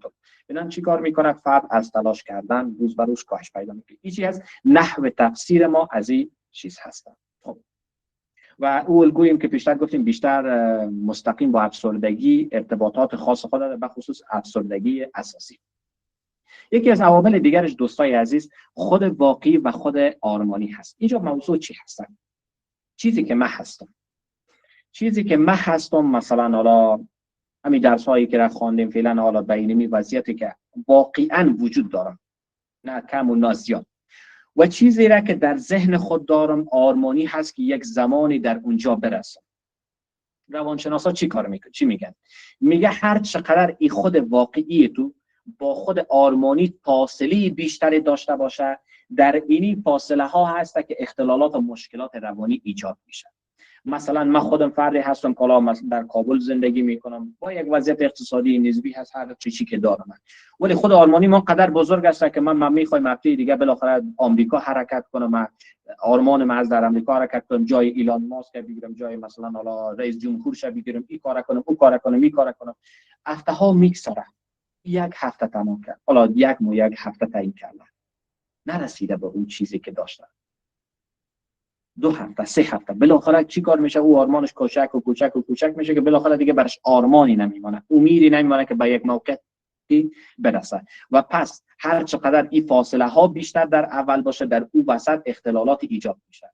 یکی از عواملی که ما دچار درماندگی میشیم این هست که او تصویری که ما در ذهن خود داریم نسبت به او چیزی که خود ما هستیم، واقعا فاصله های اکثر ما بیشتر هست. چی ایره بیشتر میسازه؟ یکی از کارهایی که هست این فضای مجازی هستن که ایره واقعا برای ما خیلی بیشتر ساخته که ما چی هستم. ما میبینیم افرادی که در سوشال میدیا هستن از زندگی لوکس و لاکچری خود به نمایش میگذارن. من هم پسی کار میکنم، آرمان من اونجا میشه، ولی چند مدتی که تلاش میکنم به اون نتیجه نمیرسم. وقتی که به اون نتیجه نرسم برای من چی ایجاد میشه؟ کم کم دیگه درماندگی اتفاق میفته، دیگه دست از تلاش کردن دیگه میکشم. و جای از اینکه بیم هدفهای کوتاه مدت، هدفهای واقعی بینانه تعیین کنم تا به اون موقعیت من برسم. پس یکی از این عاملش هست که خود واقعی ما از خود آرمانی ما فاصله بیشتر داره. عامل دیگرش که هست دوستای عزیز، عامل هست یادگیری در محیط هستن که ما محیط ها هستن، بعضی محیط ها هستن که فرد به سمت درماندگی سوق میده. چطور سوق میده؟ مثلا نظام آموزشی سرکوبگر، نظام آموزشی قسم مثلا در بعضی جاها تطبیق میشه که فرد به خاطر فقط اون نمره گرفتنش هست و اون نمره گرفتن در بعضی جا بر اساس واسطه شاید پیش بره. اینا چی میشه؟ کم کم چی کار میکنه؟ فرد دچار انفعال میکنه و بالاخره به سمت درماندگی میکشه. خانواده ها هستن، کودک یک آرزویی داره، یک آرمانی داره، تلاش میکنه، میخواد به یک جایی برسه، دارم مثلا حالا یک کاردیسی میسازه، یک خانگی میسازه که من ببر میره فردا برای معلم خود بتونم یک چیزی برای من نمره بده یا مرا تشویق کنه. در خانواده برش میگه بچه اگر این خانگی ساختی ببرش در نانوایی که چند تا نان برات میده. یا مثلا این خندایی که تو میکنی آیا برات پیسه میاد؟ پس چوپته بگی به درد تو نمیخوره. یا خانواده های سرکوبگر هست که فرزند خود هر دستاوردی که داشته آهسته سرکوب بیشتر یا انتقاداتی بیشتر شده. مورد دیگری که هست فقر و جنگ و بی‌ثباتی هست که فقر بیشتر میشود، جنگ بیشتر شود و بی‌ثباتی در سطح جامعه بیشتر شود. حتی جامعه هم به سمت درماندگی میکشانه و فرد هم به سمت درماندگی میکشانه که تا از دست از تلاش کردن میکشه. استرس های شغلی و تحصیلی در چیزی که کامیاب شده، در چیزی که هست واقعا از سطح توانمندی فرد بیشتر هست، هر چقدر تلاش میکنه نمیتونه به اون سطحی که او افرادی که واقعا توانمندی و علاقه و معنا برشان داره برسه. بنابراین چی تصمیم میگیره؟ یا انصراف میکنه از او یا دیگه به همون صورت خیلی ساده و منفعل میره پیش میبره. تجربه های اولیه زندگی هست که واقعا تأثیرات خاص خودت داره. یکی از اون تجارب اولیه زندگی ما هست تجارب آسیب‌زا هست یا تجارب تروماتیک هست. یک کتابی هست که در سلاید هم ما گذاشتیم به اسم تاینی تروما که از دکتر مک آرول هست. اگر بخونن در کابل نمیتونم پیدا میشه یا نمیشه، شما سلاید قبلی ببین این کتاب هست که شما میبینید. اگر نشد از این سلایدهای در پروژگاه هایی که آنلاین هست میشه از اونجا دزدی کنین، ببخشید دانلود کنین بگیرین. معمولا ما کار انجام. خب تجارب اولیه زندگی باعث میشه. یکی از تجارب آسیبزا هست. در اینجا دکتر مک آرول میگه از فردی که هست، اما مراجعش هست، پرسان میکنه که تو در زندگی قبلی آیا دچار تروماها شدی، دچار آسیب‌های بزرگ شدی، مثل سیلاب، مثل زلزله، مثل خانواده که مثلا طلاق دادن اینا شدی؟ مثلا فرد میگه نه نشدیم. اکثر ما شما همیشه داریم، میگیم اکثر ما تجارب آسیبزای خیلی بزرگ نداریم. اینجا دکتر مک آرول چی میگه؟ خب پس بگردیم که آسیب‌های کوچک شاید باعث شده باشه که فعلا خودت دچار شدی. آسیب‌های کوچک چیست؟ مثلا سیلی زدن پدر در کودکی، مثلا تشویق نکردنشون، مثلا جنگ و دعوای خانواده با هم. اینا باعث میشه که فرد به سمت چی بکشانه؟ به سمت بالاخره در آینده به سمت درماندگی بکشانه. یکی از عوامل زمینه سازش میشه. و همچنان موردهای بعدی که از بی‌توجهی از طرف خانواده یا حتی اجتماع هست، یا ترک شدن، عدم استقلالیت هست اینجا آوردیم. ولی بیم چرا ما در مورد گذشته خیلی صحبت میکنیم؟ چرا مهم هست؟ اکثرا در روانشناسی شما هم شنیدین که بریم به گذشته برگردین، کودکیتون بررسی کنین. چرا اونا برای ما مهم هست که بعضی روانشناسان بررسی میکنن؟ از فروید استفاده کنیم. فروید اکثرا میشناسین، پدر روانکاوی هست، یکی از پیشتازان عرصه روانشناسی است. از دید من که فکر کنم وایت هد هست، وایت هد در خصوص افلاطون نوشته میکنه، میگه هر آن کسی که بعد از افلاطون آمده حاشیه است بر افلاطون. من در مورد فروید در روانشناسی فکر میکنم که هر کسی که بعد از فروید آمده حاشیه هست بر فروید که بر از او حاشیه نویسی کرده. پس فرد خیلی بزرگی هست. یکی از کشفیات خیلی مهم فروید این بود که شما میگه در انسان بزرگسال دنبال کودک نگردین که به دنبال کودک هستین. انسان بزرگسال همون کودک هست، فقط یک توهمی برش پیدا شده که فکر میکنه بزرگ شده و این توهمش کلش خلاصه میشه در مفهوم بازداری. یعنی چی؟ یعنی ما و شما در مقام یک بزرگسال با یک کودک 2-3 ساله هیچ تفاوت ماهوی نداریم. فقط ما چی کار کرده میتونیم رفتارهای خود خوب مهار کنیم، خوب کنترلش کنیم. به قول بیون روانکاو میگه که برق بازی، گلاور روانکاو، به قول گلاور روانکاو میگه که برق بازی کودکان با بمب انداختن بالای هیروشیما و ناکازاکی هیچ تفاوت ماهوی نداره. چون ما بزرگ شدیم، بازی های ما قدرتمندتر شده، ما بازی های ما خطرناکتر شده. وگرنه ما اونم کودکی هستیم که یک زمانی برق بازی میکردیم، امروز بمب اندازی بالای یکدیگر میکنیم و خود یکدیگر به قتل میرسونیم. پس از این خاطر ما به گذشته برمیگردیم، گذشته رو بررسی میکنیم. در بعضی رویکردها هست که حتی تجربه اولیه زندگی را در زمانی هست که پیش از تولد هست که آیا پدر و مادر راضی بودن از تولد شدن از این، آیا پدر و مادر از جنسیت از این راضی بودن، سر اسم از این راضی هستن که بعد از تولد هستن. پس اینی موارد هست که امکان داره زمینه ساز از این شوه که فرد به سمت درماندگی یا حتی مشکلات دیگر بکشانه. اینجا آوردیم عدم استقلالیت در کودکی هم باعث میشه. استیفن مایر که هست یکی از اون کسایی که در مقاله اول نشان دادم با مارتین سلیگمن، هر دویشون یک جا در مورد درماندگی آموخته شده تحقیق میکنن. معمولا میگم ما در درماندگی که هستیم 3 نوع افراد داریم. یک نوع افراد کسایی هستن که در زندگیشون معضلات و مشکلات پیدا شده نتونستن حل کنن و به چی منجر شده؟ به درماندگی آموخته شده منجر شده. دومین افراد داریم که مشکلات بر از اینها اتفاق افتاده اما تونستن خیلی خوب این مشکلات حل بسازن. بر از اینها آنقدر انرژی روانی بیشتر است که دیگه بعد از این حتی مشکلات بزرگتر هم اتفاق بیفته میتونن نسبت به اون کسای اول خیلی خوبتر از پس از اون بیرون شدن. سومین افرادی هستند که در زندگیشون هیچ مشکلی اتفاق نیفتاده، خیلی زندگی شاهانه داشتن، حتی آب گرم و سرد هم در دستانشون نیفتاده. اینا هم میگه افراد به اسم افراد شکننده یاد میکنن. اگر در آینده اتفاق بدتری بیفته این فرد به سمت چی میکشونه؟ به سمت مشکلات جدی‌تر. حالا به اینجا بگویم درماندگی و اینا حتی شاید امکان داره که بکششه. به همین خاطر عدم استقلالیت در کودکی هم واقعا یکی از عوامل میشه که ما رو به این سمت بکشونه و استقلال کودک واقعا خیلی مهم هست. کتاب هم شما دیدین. عامل بعدی دوستای عزیز که اینجا آوردیم مشاهده و یادگیری اجتماعی هستند. طبق نظریه آلبرت بندورا یکی از رفتارگراها است که بعداً وارد موج دوم میشه که شناختگراها هست، در اونجا میشه. آلبرت بندورا میگه یک نظریه داره به اسم سوشال لرنینگ، یادگیری اجتماعی.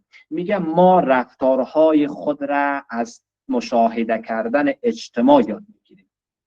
پس فردی که میگیم که عامل درماندگی یادگیری از اجتماع است که فرد چیکار میکنه؟ میره دیدن افراد درمانده مثل والدین و جامعه. وقتی که نگاه میکنه والدینش درمانده هسته، پریشان هسته و خب سر فرد تاثیر داره، یا شاید دیگه این بیخی به احساس باشه از اونم افراد فکر کنم که سایکوپات میگه، سایکوپات باشه سرش خوب بگذره، ولی فرد عادی باشه حتما متاثرش میسازه، یا جامعه متاثرش میسازه. بیرون میشی با یک خوشحالی بیرون میشی وقتی که میری در میگردی در پیشروی تو 10 نفر 20 نفر پیشروی تو میگه که خیر کمک کو فلان کو.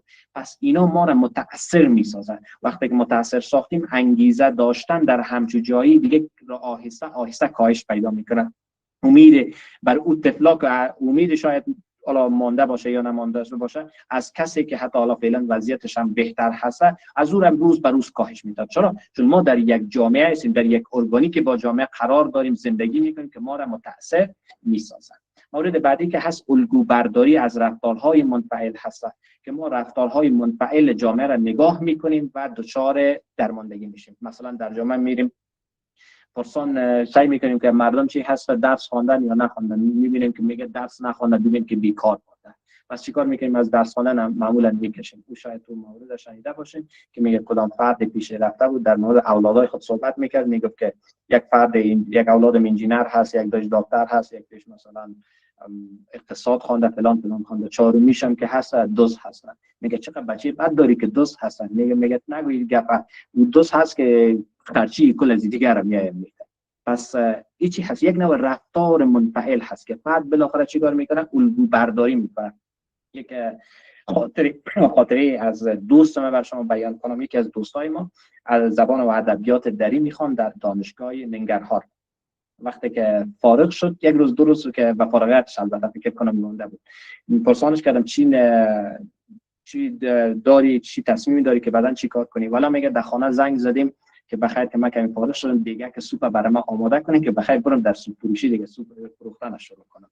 گفتم چرا این حرف میزنی؟ به خاطر که میگه نسل قبلی ما که 1 سال قبل بود فارغ شده اکثرا بیکار هستن. من هم چی هستم دیگه بیکار هستم، مجبور هستم، من بیکار مجبور هستم برم به اون سمت بودم. پس میبینیم یک نوع الگو برداری از رفتار منفعل باعث میشه که فرد از تلاش کردن دست بکشه. خب رسیدیم به بحث اساسی ما شما دوستای عزیز، سازوکار خروج از درماندگی. حالا بیشتر صحبت کنیم همه چیز ها فرو باشیده، فرد به ناامیدی رسیده، حالا به قول فروید غریزی مرگ در فرد آمده، دیگه چی شده؟ خود نشان میده میل به فرو نشستن درش پیدا شده. آیا سوال اینجا هست، آیا امکان رهایی از دل این درماندگی وجود داره یا نداره؟ آیا به اون نقطه ارشمیدسی را شاید شما شنیده باشین، ارشمیدس میگفت که برای من یک نقطه بتین و یک نیروی برای من بتین، من جهان را از جایش تکان میدم. حالا ما هم میتونیم در همچون حالتی یک نقطه پیدا کنیم که او جهان خود در رویش استاده کنیم یا نه؟ به خاطر از اینکه انجام بدیم، بیم اولین کاری که کنیم بیم موضع خود را، جایگاه خود در این عرصه تعیین. سوالی که اینجا در سلاید هم شما میبینید این هست که آیا میشود در شهر بد خوب زیست؟ بیشتر گفتیم که معمولا نشانه هایی از درمان، نه که آره بگویم 100% که درماندگی است، نشانگانش میشه ما در جامعه خود نگاه کنیم. پس شهری که در حال سقوط هست، در حال درماندگی هست، حالا بگیم اسم بگذاریم شهر بد، آیا میشود در شهر بد خوب زیست؟ این پروژه ما بود که چند مدت روی ازی کار کرده بودم. البته باز هم میگم این پروبلماتیک ما هست، شاید شما قبول کنین، شاید قبول نکنین. شاید به قول شیخ شهاب الدین سهروردی، البته سهروردی فیلسوف نه، سهروردی عارف، اونجا میگه که نه از ما قبول کنین نه از هیچ کسی دیگری قبول نکنین، عقل خودش برهان هست. حالا دیگه خودتان ببینین که کدامش قبول میکنین، کدام درست است، نقدهای خود میشه هم داشته باشه. آیا میشه در شهر بد خوب زیست؟ معمولا سوال شاید ساده تر باشه، اما بنیانش هست که نسبت فرد با جهان و جامعهش نشان میده. ما دو مواجهه برای پاسخ دادن به این سوال داریم، دو گونه افراد داریم، دو تا روبرو شدن با این سوال داریم. رویکرد اول چی هست؟ بله میگه میشه در شهر بد خوب زیست. چگونه؟ این گونه که تا آنجا که میتوانیم خود را از بدیها و شرها دور بسازیم. یعنی جهان آلوده هست، من خود بیایم حفظ کنم در اینجا و به دنبال چیزهای دیگری نباشیم، فقط به دنبال خود باشیم که خود بتونیم در اینجا حفظ کنیم.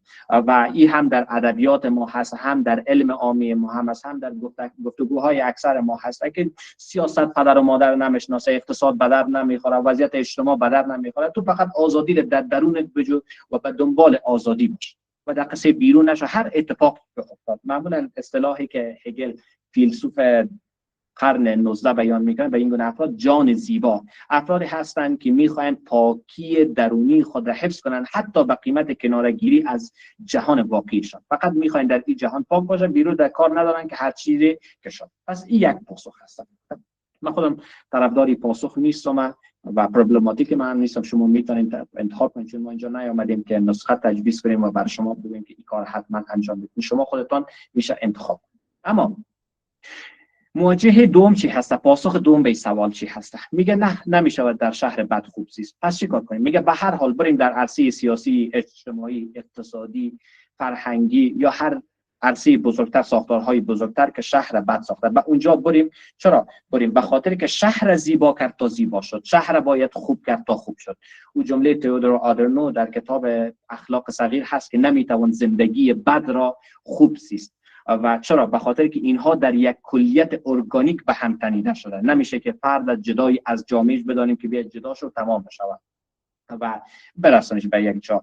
مثل که جامعه را مثل چی گرفته؟ همون افراد شما دیدیم که ورزش که میکنن در کمرشان لیسمان میندازن، میگه بده طرف پشت رو، یک نفر از پشت سر ایره گرفته و نمیگذاره که این رهاش و ازش پیش بره. میگه این جامعه که هست مثل این ریسمان هست که ما را گرفته، هر آن وضعیتی که هست، چون ما تعلق به این جامعه ای گرفته و هر چقدر دوش کنیم شاید بتونیم با یک نیروی خیلی زیادی از این خارج شویم، ولی خیلی سخت هست وارد شدن. باید جامعه بهتر شود، شهر زیبا شود تا در اینجا زیبا بود. چرا این دو رویکرد معمولا متفاوت هست دوستای عزیز که در اینجا در اسلاید هم برای شما فکر کنم در اسلاید نیستن. خب خیر، ما در مورد رویکردهای صحبت میکنیم. چرا این دو رویکرد یا این دو مواجهه معمولا متفاوت هستند؟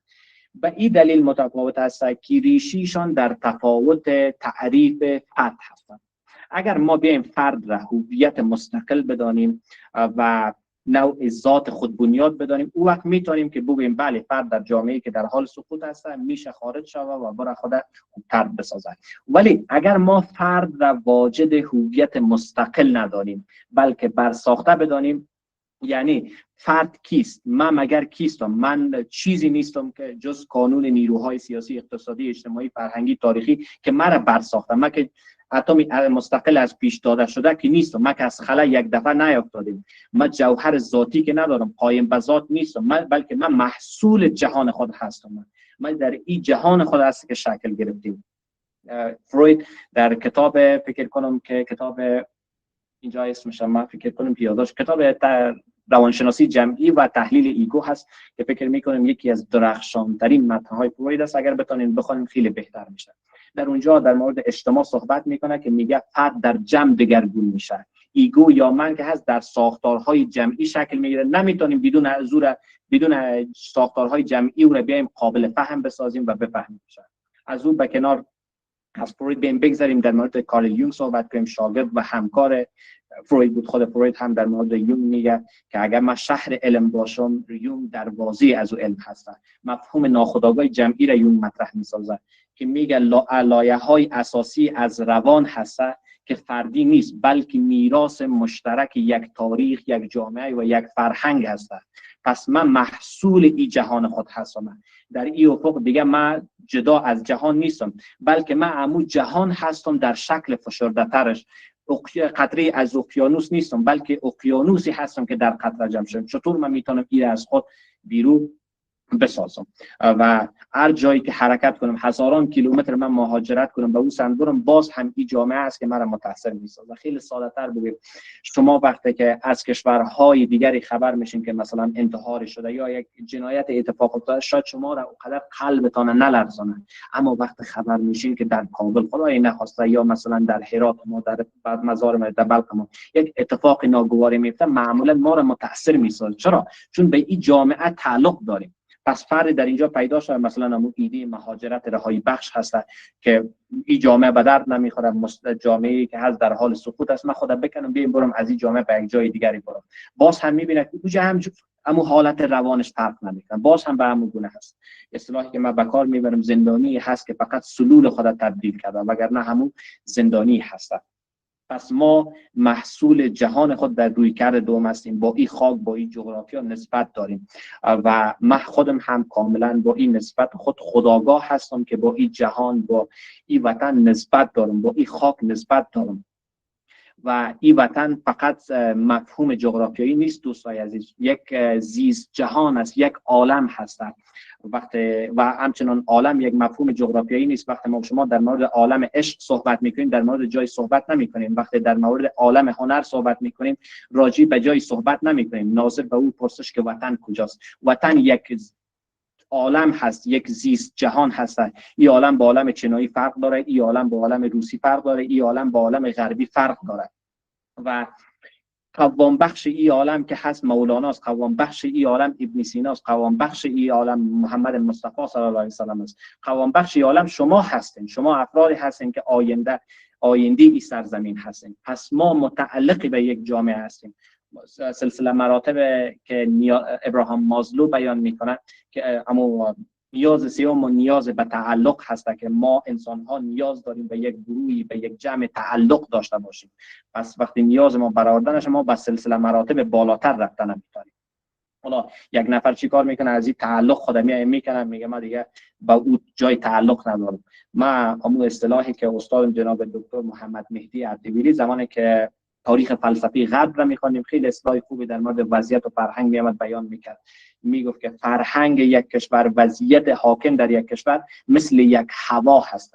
به زبان امروزی ما و شما وقت شما زمستان‌های کابل اکثرا تجربه کردیم که غبار میشه، دود میشه و هر چیز بعد از شام میشه.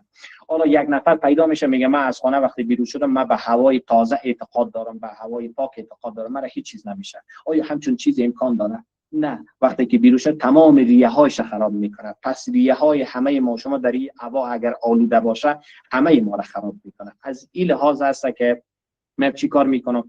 من پروژه ما در جمع هست بیشتر تایی که به سمت فردی حرکت کنم. امیدوار هستم این پروژه ما دولت مردان یا هر کسی که هست بتونه این بررسی عمل ببره در همچون جامعه که حالا بگیم غباری شکل گرفته که بتونیم این غبار پاکسازی بسازیم و درستش بسازیم. حالا دیگه اینجا یه حرفا رو به خاطر از این بیان کردم که شما خودتان مسئولیت خود تعیین کنین که فرد مستقلی هستین. بلی میشه رشد کنین، نه که نشه رشد کنین، نه نمیشه رشد کنین. مثلا اون اصطلاح که به کار میبره به همچین وضعیتی که جامعه بد هست فرد رشد میکنه، اصطلاح نیلوفر در مرداب، گل نیلوفری هستن که در مرداب دیگه رشد میکنین. بله امکان داره، ولی اگر خود امتداد از این جهان بدانین باید دیگه جهان را هم تغییراتی درش ایجاد کنین تا بتونین از این حالت ما شما خارج شویم.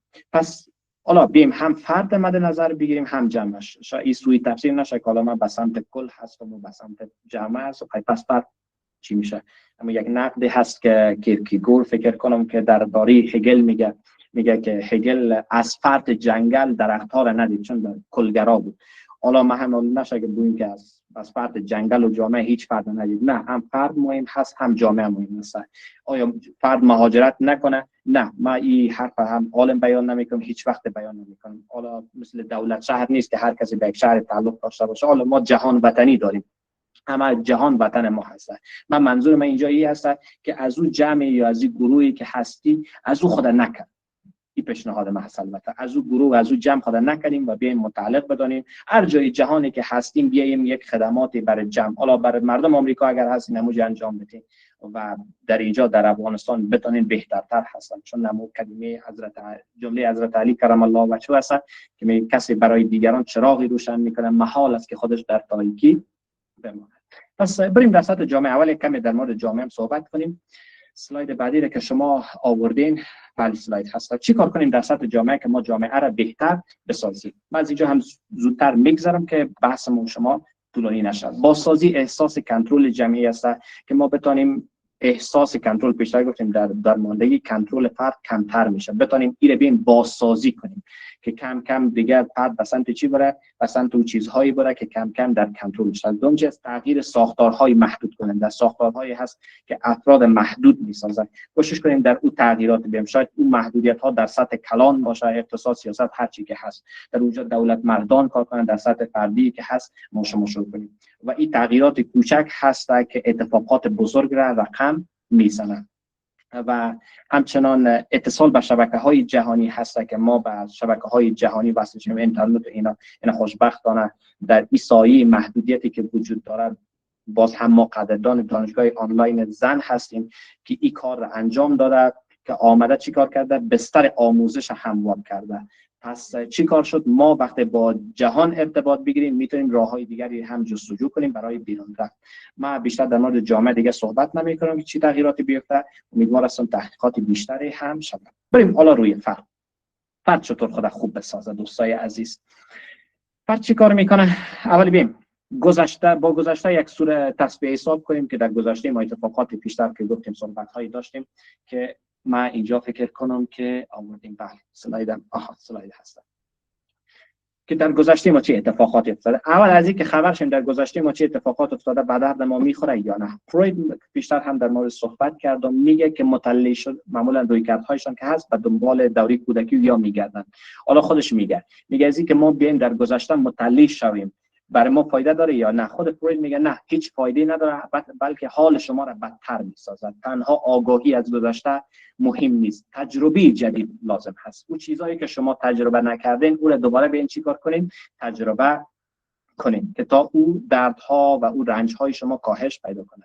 ما در گذشته ما اتفاقات بدی افتاده، شاید مشکلاتی افتاده باشه، بیم یک تقسیم به هرچند کار ساده نمیخوام ساده سازی را کنم و اینقدر ساده هم نیست که بیم گذشته را فراموش کنیم و به آینده برنامه‌ریزی کنیم. این قصای اینستاگرامی و اینا هست، از یا باید بیرون بکشیم. ما گذشته ما هست، سایه‌ای هست که بالای سر ما هست. چطور میتونیم اثر این سایه را کمتر بسازیم که ما را متاثر نسازه؟ یکی از کارهایی که انجام میدیم این هست، از امشب اگر انجام بدیم که اگر متاثر میسازه شما را گذشته، این تقسیم بندی کنید. یکی چی کار کنین؟ ببینین که چی چیزها را تغییر داده میتونین، اون چیزایی که در گذشته هست که شما را متاثر میسازه، نه کلش دیگه. حالا در گذشته ما شما دوستا داشتین دیگه تغییر دادن نمیشه. یک چیزایی است که غیر قابل تغییر هست، مثلا از دست دادن، حالا کسایی که پدر و مادر خود از دست دادن، شکست هایی که در گذشته خوردن، یا هر اتفاقی که هست قابل تغییر نیست. پس چیکار کردیم؟ دو تا تقسیم بندیم، چیزایی که قابل تغییر است، چیزایی که قابل تغییر نیست. چیزایی که قابل تغییر نیستن چی کار کنیم؟ خود به سمت پذیرش بکشانیم، بتونیم بپذیریمش دیگه که از دست ما کاری ساخته نیست و از این عبور کنیم. اما اگر حرف ما در اینجا با یک حرف از رابرت لیهی که یکی از پیشگامان رویکرد شناختی رفتاری هست خلاصه کنم، این هست. امیدوار هستم در اینجا توجهتان را آن هستم که خیلی متوجه حرف باشه، خیلی زیبا هست و خیلی من دوستش دارم. میگه اگر شما در گذشته مشکلی دارین یا در کل شما مشکلی دارین که با وجود تلاش های بیشمار حل نشده، او دیگه مشکل نیست دوستا، او واقعیت تلخ زندگی شما هست که شما قدرت پذیرش دیگه ندارین. پس اون مشکلاتی که قابل حل نیست دیگه، او واقعیت های تلختان هست که کوشش کنیم کم کم کم کم خود را به سمت پذیرش از اون سوق بدیم. از گذشته های خود یاد بگیریم، تجربیاتی که برای ما به در خود یاد بگیریم، برای آینده برنامه ریزی کنیم، در زمان حال کوشش کنیم تا جایی که میتونیم زندگی کنیم. یک نوع نیروی استعلایی داشته باشیم. اینجا به نام نیروی استعلایی در ترجمه درست به فارسی بگیم میشه نیروی فرارونده. چند قدم پیشتر خود هم نگاه کنیم که آینده ما هست و از گذشته هم تجربیاتی داشته باشیم که ما را خوبتر بسازه، زندگی ما را بهتر بسازه. خب سلاید بعدی اگر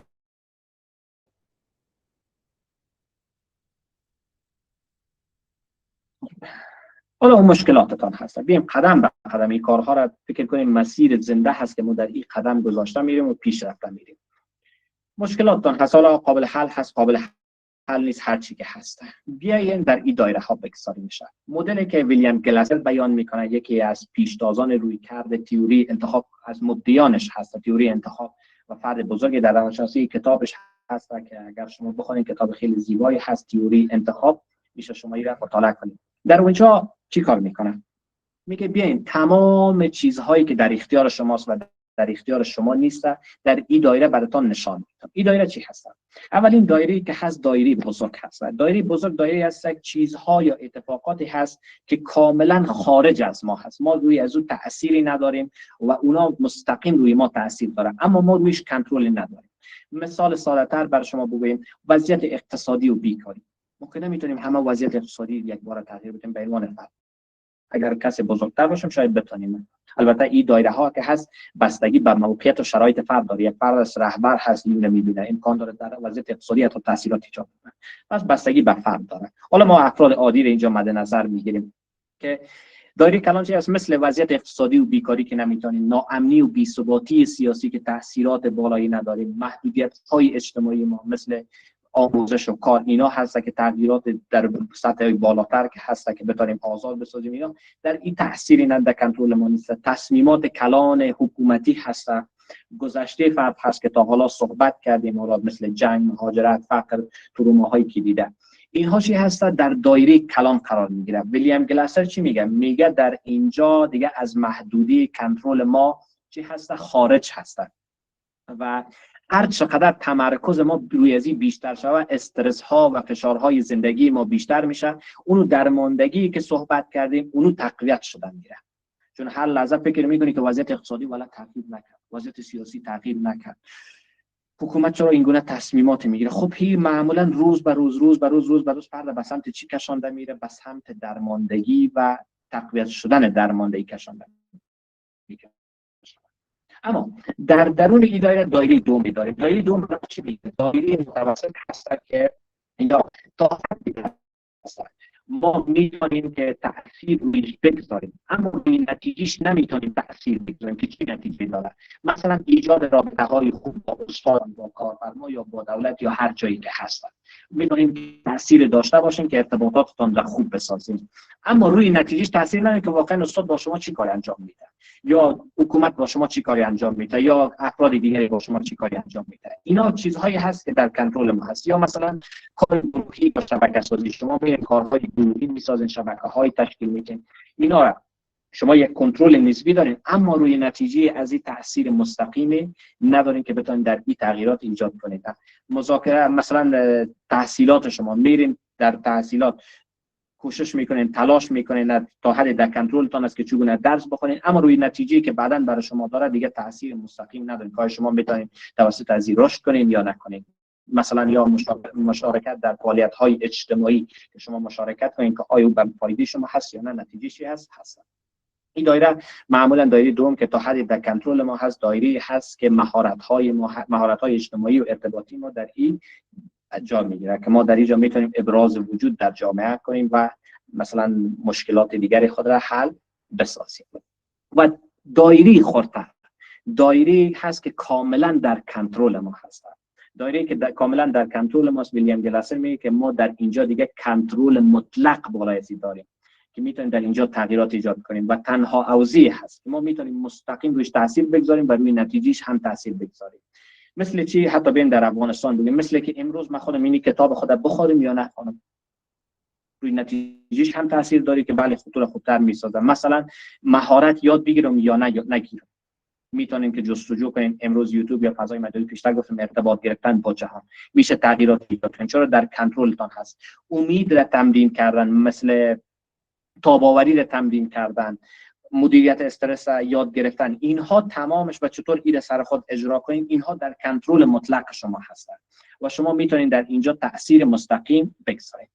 و چرا ما این دایره ها را بیان کردیم؟ به خاطر از اینکه شما چی کار کنین، هر چقدر ما روی دایره کوچک تمرکز کنیم حس کنترل ما بیشتر میشه. در درماندگی آموخته شده گفتیم که کنترل فرد کاهش پیدا میکنه، اما در اینجا دیگه حس کنترل شما دیگه روز به روز بیشتر شده میره اگر متمرکز بر دایره کوچک باشین. اون چیزایی که واقعا در کنترلتان است و تغییرات درش ایجاد میکنین. خودکارآمدی که حالا آلبرت بندورا بیشتر نام گرفتم، خودکارآمدی در ما بیشتر میشه و درماندگی به شدت در این حوزه کاهش پیدا میکنه. خب چی کار کنین در اینجا؟ اول چی کار کنین؟ بیاین اون مشکلاتتان در تفکیک کنین که در کدام دایره است. در دایره بزرگ هست، در دایره متوسط، در دایره کوچک هست. اگر در دایره بزرگ است که زورتان نمیکشه، کوشش کنین توجهتان خیلی کمتر بسازین در اون مورد. اگر در دایره بزرگ هست توجهی داشته باشین بتونین کنترل کنین، ولی روی نتیجهش ما تاثیر نداریم. اما تمرکز اصلیتون بیشتر روی اون دایره کوچک باشه، چیزهایی که در کنترل شماست و روی نتیجه از اونها میتونین شما تاثیرات ایجاد کنین. و اگر بیایم جمع بسازیم تمام این دایره رو، میگیم که درماندگی چی هست. یک تعریف دیگه به درماندگی اونمو تمرکز مزمن روی دایره بزرگ، روی اتفاقاتی که در کنترل شما نیست. و توانمندی چی هست؟ تمرکز آگاهانه بر دایره کوچک هست که بر دایره کوچک ما تمرکز کنیم بتونیم از این حالت ما خارج شیم. اگر سلاید بعدی برین بهتر میشه. خب حالا شناخت رفتارهای خود. اینجا اتفاقات را مشخص ساختیم. ما هنوز هم درمانده هستیم، دچار مشکل هستیم. چطور بتونیم خارج شیم؟ باز هم ویلیام گلاسر ما از تئوری انتخاب هست استفاده کردیم. بخاطر فکر میکنم ساده‌تر و خوبتر جامع تر. این خوب توجه کنین دوستای عزیز که چطور یکی از راهکارهایی که ما را میتونه از درماندگی خارج بسازه این هست که ما رفتارهای خود را بیایم بشناسیم. به قول ویلیام گلاسر هر آن چیزی که از ما اتفاق میفته رفتار هست در زندگی. و به خاطر از اینکه نشان میاد از تمثیل موتر استفاده میکنه. تمثیل موتر چی هست که به همون صورت که میگم موتر 4 تای دارد، مؤلفه های رفتار ما هم 4 مؤلفه هستند که 2 تا تای پیشروش و 2 مؤلفه پیشرو عمل و فکر هست و 2 تای پشت سر احساس و فیزیولوژی ما هست و احساس فیزیولوژی ما هست. میگم ما در هر محیطی، در هر جایی، در هر شرایطی به صورت مطلق روی عمل و فکر خود تمرکز داریم و میتونیم که روی از او کنترل داشته باشیم به صورت مطلق، اما روی احساس و فیزیولوژی خود کنترل نداریم. حالا ساده‌تر برای شما بگم، وقتی معمولا مراجعان ما زمانی که من در شبخانه اینا کار میکنم، مراجعان ما که میآمدن با تایرهای پشت سر خود میآمدن با احساس فیزیولوژی. جناب دکتر صاحب حالم خراب است، وضعیتم خراب است، چی شده؟ احساس مثلا غم دارم، احساس ناامیدی دارم، درماندگی دارم فلان. یا از این طریق دیگه صحبت میکنه فیزیولوژی که عرق میکنم، خستگی بیشتر شده، اختلال در خواب دارم، ضربان قلب بیشتر شده. کاری که ما می‌کردیم مولا از تئوری خود زمانی استفاده می‌کردیم، اون راست از این احساسات و این حالت فیزیولوژی که داری بیا با تایرای پشت روی تولد صحبت کنیم. خب به خاطر از اینکه تو درمانده هستی، امیدی داری، مشکلات حالا فیزیولوژیکی داری، چی کاری انجام میدی که همچون چیزی شده؟ چرا احساس غم میکنی؟ خب چی کارا انجام میدی؟ میگه در خانه خواب میکنم 24 ساعت، وضعیتم یه سه با دیگران پرخاشگری میکنم. خب چی توقع داری با این خوب کردن بیشتر، با این پرخاشگری کردن، با این انزوا گرفتن از جامعه احساس خوشحالی داشته باشی؟ با آهنگ‌های غمگین مثلا در کنارش شنیدن احساس خوشحالی بر پیدا میشه. خب معمولا تا جایی که بتونه واقعی با واقعیت وصل باشه معمولا میگن که نه، ما از اکثر شنیدیم که نه نمیشه. یا فکرهای تی باشه که هیچ چیزی به درد نمیخوره، نمیتونم در زندگی خوب باشم. آیا احساس خوشحالی همچون فکرایی براتون میاره؟ میگه نه. حالا از این استعاره هم من استفاده برشان میکردم، میگم خب که تو تصور کن که 2 تا تایر پشت سر در موتور وقتی حرکت میکنه به صورت 20 کیلومتر هست و 2 تا تایر پشت سر که پیشروی کرد به صورت 40 کیلومتر در ساعت حرکت میکنه. آیا همچین چیز امکان داره؟ نه دیگه، منطقی اگر ما نگاه کنیم امکان نداره. یا 2 تا تایر به سمت راست میچرخه، 2 تا تایر میگه من دیگه نمیرم، میگه ایستاده میشه. خب نمیشه. ما همواره چی از 2 تا تایر پیشروی هست که 2 تا تایر پشت سر از او تابعیت میکنه به او تابعیت میکنه و به او سمت حرکت میکنه. و ما با تغییر روی عمل و فکر خود میتونیم روی احساس و فیزیولوژی خود تغییر بیاریم. حالا بر شما ببین بعضی روی احساس مستقیم کار میکنه. از شما اینا میاد مثلا ما بخوایم 5 دقیقه خود غمگین بگیریم. خوب غمگین بگیریم بدون از اینکه فکری داشته باشین و عملی انجام بدین. خوب خود غمگین و ناراحت، احساس درماندگی و ناامیدی در خود ایجاد کنید بدون از اینکه کار انجام بدین، بدون اینکه فکری در سر شما بیاد. خب معمولا امکان پذیر نیست که بدون از اینکه ما فکر کنیم یا عملی انجام بدیم احساس غمگین کنیم. یا میگیم ضربان قلبتون همیشه که شیشتین در این حالت ضربان قلبتون 10 ضربان بیشتر بسازیم. آیا همچین چیز امکان داره؟ یا عمیق دقیقه که شیشتین هیچ کاری نکرده کمی عرق کنیم؟ نه نداره عرق امکان. ولی من اگر بیایم عمل خود را تغییر بدم آیا اتفاق میفته همچین چیزی؟ بله اتفاق میفته. مثلا من ورزش کرده برم 2 ساعت بالا پایین 5 دقیقه دوش کنم، ضربان قلب من آیا مثل بیشتر هست؟ نه نیست دیگه، تغییراتی درش میاد. من عرق میکنم، بله عرق هم حتی میکنم. یا مثلا روی حتی احساسات منم خوب میسازه، کاری که مثلا ورزش عمل به سمت ورزش کردن یا هر چیز دیگری.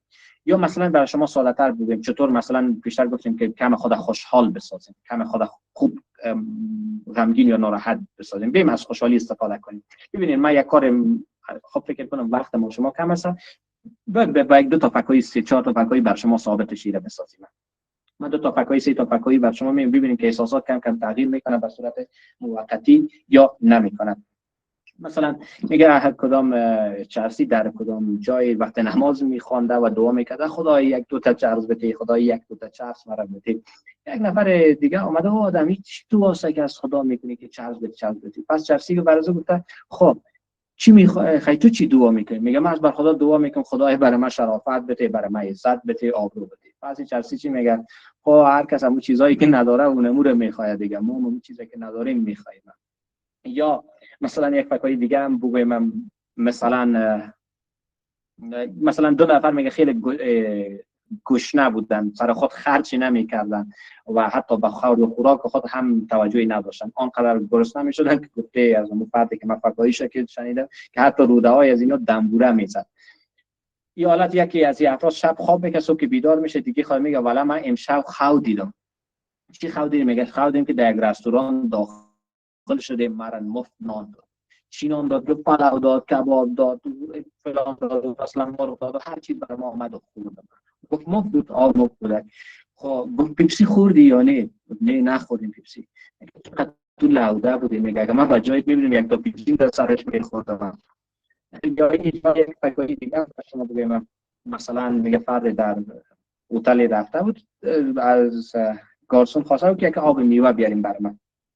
وقتی آب میوه میبینه در سر آب میوه اونمو پشگک اینا از دور میخوره، صاحب گارسون اینا رو صدا میکنه که گارسون بیا اینجا، چی این وضعیت سایکو چی شده؟ سایکو کی پاشا در سر آب میوه که حت رخت کردن میره. یک دفعه آب میوه چی نفر گارسون که هست میخواد دلت از در 50 روپیه تا برات معاملانی برسه، خب این چیز هست دیگه.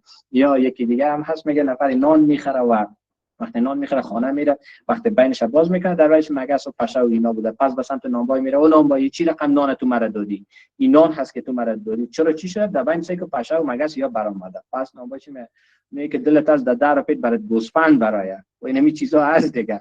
حالا چون به خاطر که فکر کنم که ریاکشن ها متوقف هستن، خب پس میفهمم تا جای اکثرا ما شما با این فکایان یک احساس یا هیجان نسبتا خوبی را پیدا کردید. چرا؟ بیشتر گفتیم اگر تنها بدون عمل و فکر تغییر بدیم نمیشه تغییر دادن، ولی با یک عملی با یک فکری میتونیم درش تغییرات ایجاد کنیم. یک سلاید بیشتر بریم بهتر میشه. خب دوستان عزیز، شما یک چیز متوجه باشیم، ما شما معمولا اگه حال بد داریم این موتور به خاطر چی استفاده کنیم این کار انجام بدیم. شما وقتی که حال بد دارین آیا سوال اینو جواب بدین، آیا تمرکزتون روی حال بد هست بعد خودتون جواب بدین یا روی مکانیزم سازنده حال بد هست؟ مثلا ما اینجا سلایدا فکر کنم بله سلایدا هم وجود داره، خیلی پیش رفتم. یک لحظه دوستان. وقتی که حال بد داریم روی مکانیزم های از اون ما متمرکز هستیم یا روی حال بد متمرکز هستیم؟ یا مثلا ساده‌تر وقت درد و رنج داریم، مشکلاتی داریم، روی درد تمرکز داریم یا روی فرایند تولیدش؟ همه ما معمولا دوستای عزیز اکثرا روی اولی متمرکز هستیم، روی درد متمرکز هستیم. مثلا حالا سر ما که درد کنه چی کار میکنیم؟ میریم یک مسکن میخوریم که سر ما را خوب بسازه. آیا از خود سوال کردیم چی کاری ما انجام میدیم که سر درد شدیم؟ یا بعضیا میخواین که چاقی خود مثلا لاغر بسازن، برن ورزش کنن یا هر کاری دیگه کاری میخواین چاقی خود کمتر بسازن. از خود این سوال میکنن که چی کاری انجام میدم که من چاق میشم؟ این به خاطر چی اینجا آوردیم دوستای عزیز؟ به خاطر از اینجا آوردیم که شما هر زمانی که حالی که بد دارین، حالتان خراب هست، از دچار درماندگی، حالا دچار درماندگی شدین، از خودتان پرسان کنید چی کارهای فعلا انجام میدین که دچار درماندگی شدین؟ یا فقط در مورد فکر میکنین که من درمانده شدم، خب چطور درماندگی من خوب بسازم؟ روی ازی به نظر من بهتر کار شوه، عمیق‌تر کار شوه، خوبتر است روی ازی که چطور این درماندگی تولید شده، چی کار میکنم که مثلا من امروز چاق شدیم، چی کار من میکنم که امروز احساس افسردگی دارم. اینا مهم هست که در ما تغییرات جدی ایجاد میکنن تا اون که ما بریم روی سوال اول متمرکز باشیم. پس اون موتور همیشه در یادتان باشه. اگر میخواین احساستان را و فیزیولوژیتان را رویش کنترل داشته باشین، دست روی وشترنگ موتور بگذارین، دو تا تایر پشروی را که فکر و احساستان هست کنترل کنین. اگر عمل بهتری داشته باشین، فکرهای مثبت‌تری داشته باشین، احساسات و فیزیولوژیتان تغییر میکنه. اگر نه احساساتتان بد باشه، فیزیولوژی و کارتان ناکارآمد باشه، روی چی تاثیر میگذاره؟ روی افکار و روی احساس و فیزیولوژی شما تاثیر مستقیم خود را داره. خب اسلاید بعدی اگر بریم، چطور ما از این خارج شیم دوستای عزیز؟ چی کار کنیم؟ اول اونمو به خاطر که درماندگی برای ما ایجاد شده، اول اونمو رفتارهای غیر مفید خود، بیشتر که گفتیم هر رفتاری که غیر مفید است بین شناسایی کنیم. اونو که منفعلانه است شما را غیر فعال میسازه یا اجتنابی است که از چالش کردن شما را دور میسازه، او را انتخاب کنیم. بعدش کم کم رفتارهای مثبت را جایگزینش بسازیم و وقتی که رفتارهای مثبت را جایگزین کردیم تقویتش کنیم. از برنامه شیپینگ استفاده کنیم، کاری که اسکینر آمده بیان کرده. رفتارگراها هر رفتار خوبی کردین بیاین او را تقویت بسازین با یک پاداش، حتی با یک لبخند خودتان، حتی با یک گفته خودتان من امروز کار خوب کردم، من چقدر فرد ارزشمند هستم، خودش یک نوع پاداش هست. حتی اگر بالاتر میتونید چندین کار مثبتی کردین، خود را به یک قهوه دعوت کنین، به یک چای خوبتر دعوت کنین. اینا باعث میشن که شما رفتارهای سازنده ایجاد شود. که جا مثال آوردیم، اگر کسی اسلاید خاص میشتانه که با کسی که مربوطش میشه باز من میفرستم، میشه از اونا بگیرین. کار دومی که میتونین اسلاید بعدی اگر برین، از تکنیک فعالسازی رفتاری استفاده کردیم در اینجا. اسلاید بعدی اگر برین بهتر میشه. چی کار کنیم؟ به خاطر اولی که عمل نیاز هست که اول باید انگیزه ایجاد شود و بعدا ما عمل کنیم. نه، اول در این صورت باید عمل باشه، انگیزه ایجاد شود. فکر کنم که دیوید بیلز از کلمه از یک استعاره استفاده میکنه، اسب و گادی را استفاده میکنه. میگه ما اسب را بر پشروی گادی میبندیم که گادی را کش کنه، نه که گادی را بر پشروی اسب بگذاریم که اسب را به سمت پیشرو بکشانه. اسب که هست عمل ما هست و گادی که هست انگیزه ما هست. تا زمانی که عمل نکنیم انگیزه ایجاد نمیشه. امیدوار هستم که این را متوجه باشین. و در کسایی که موفق است معمولا برعکس هستند. کسایی که حالش بهتر است اول انگیزه ایجاد میشه برش، بعد عمل ایجاد میشه. اما کسایی که مثلا مشکلاتی دارن، رنج‌هایی دارن، مثل درماندگی و اینا، از این مورد هم استفاده میشه. این راهکارها برای رفتار بود. عمل برای فکر چی کار کنیم؟ باز هم مارتین سلیگمن چی کار میکنه؟ میاد 3 اصل برای عبور از بدبینی به خوشبینی مطرح میسازه. اصل بدبینی و خوشبینی چی هستن؟ که اون سبک تفسیر خود ما از شکست ها تغییر بدیم به سمت امید و عمل. چی کار کنیم؟ باید بگید در اینجا افکار خود را. اول کار کنیم سه عامل هستن: عامل پایبندی، فراگیری و شخص‌سازی. در پایبندی چی هستن؟ مشکلات شما بجای از اینکه دارید این موقت ببینید من امروز ناکام بودم، خیر، وضعیت و شرایط مشکل پیدا کرده، اما هست که ما در آینده وضعیت ما بیشتر شد. این چی هست؟ امید را برای شما بیشتر می‌سازه. گفتیم یکی از عامل‌های اساسی درماندگی است. فراگیری مورد دوم است. بجای از اینکه مشکلات همگانی بسازید در همه عرصه‌های زندگیتان بکشانید، ببین چی کار کنید؟ او را فقط در عرصه در یک بخش خاصی او را بسازید و در یک بخش خاص مثلا نگوییم که کل آدما هست، فقط این آدم خاص بد هست، کل رشته ها بد هست، نه فقط این رشته خاص بد هست، ما در رشته دیگه خوب میشه. شخصی سازی از بجایی که همه عوامل مربوط به خود بدانیم، ببینیم همه عوامل مربوط به خود بدانیم، سهم بیرون را هم ما چیکار کنیم؟ مد نظر بگیریم. این موارد هست در بیرون که ما را دچار این مشکل ساخته. و خوبیاشی هست که سلامت روان ما بهتر میشه، سطح انگیزی ما بالا میره و افزایش ناامیدی هم کمتر میشه. اگر اسلاید بعدی بریم بهتر میشه. وقت فرصت فکر کنم کم هستن و کمتر شد. شما اسلاید بعدی بریم. خب چطور از درماندگی به سمت بالندگی حالا حرکت کنیم تا فعلا دیگه وضعیت خود بهتر ساختیم؟ بعد از این چی کارهای ما انجام بدیم دوستای عزیز؟ یکی از مدل هایی که ما را به سمت بالندگی میکشونه. اگر تعریف از بالندگی دوست دارم این تعریف بر شما بگذارم. هر آن چیزی که بالندگی را تعریف میکنین امو هست از دید خودتان، یکی رضایتمندی، یکی شادکامی، هر چیزی که دوست داشت. برای از اینکه ما به بالندگی برسانیم شما میشه از مدل های مختلف هست. یکی از مدل هایی که واقعا خیلی کاربرد داره و معمولا استفاده میکنه مدل پرما هست. مدل پرما چی هست؟ 5 تا عامل هست: هیجانات مثبت، پوزیتیو ایموشن، انگیجمنت که از درگیری، ریلیشنشیپ، روابط، مینینگ، معنا و اچیومنت، دستاورد هست. هیجانات مثبت چی کار کنیم؟ میگن ببین چی کار کنیم، چون ما موجود هیجانی هستیم و این هیجانات ما را تعریف میکنه، بیم کم کم هیجانات مثبت را در خود ایجاد کنیم.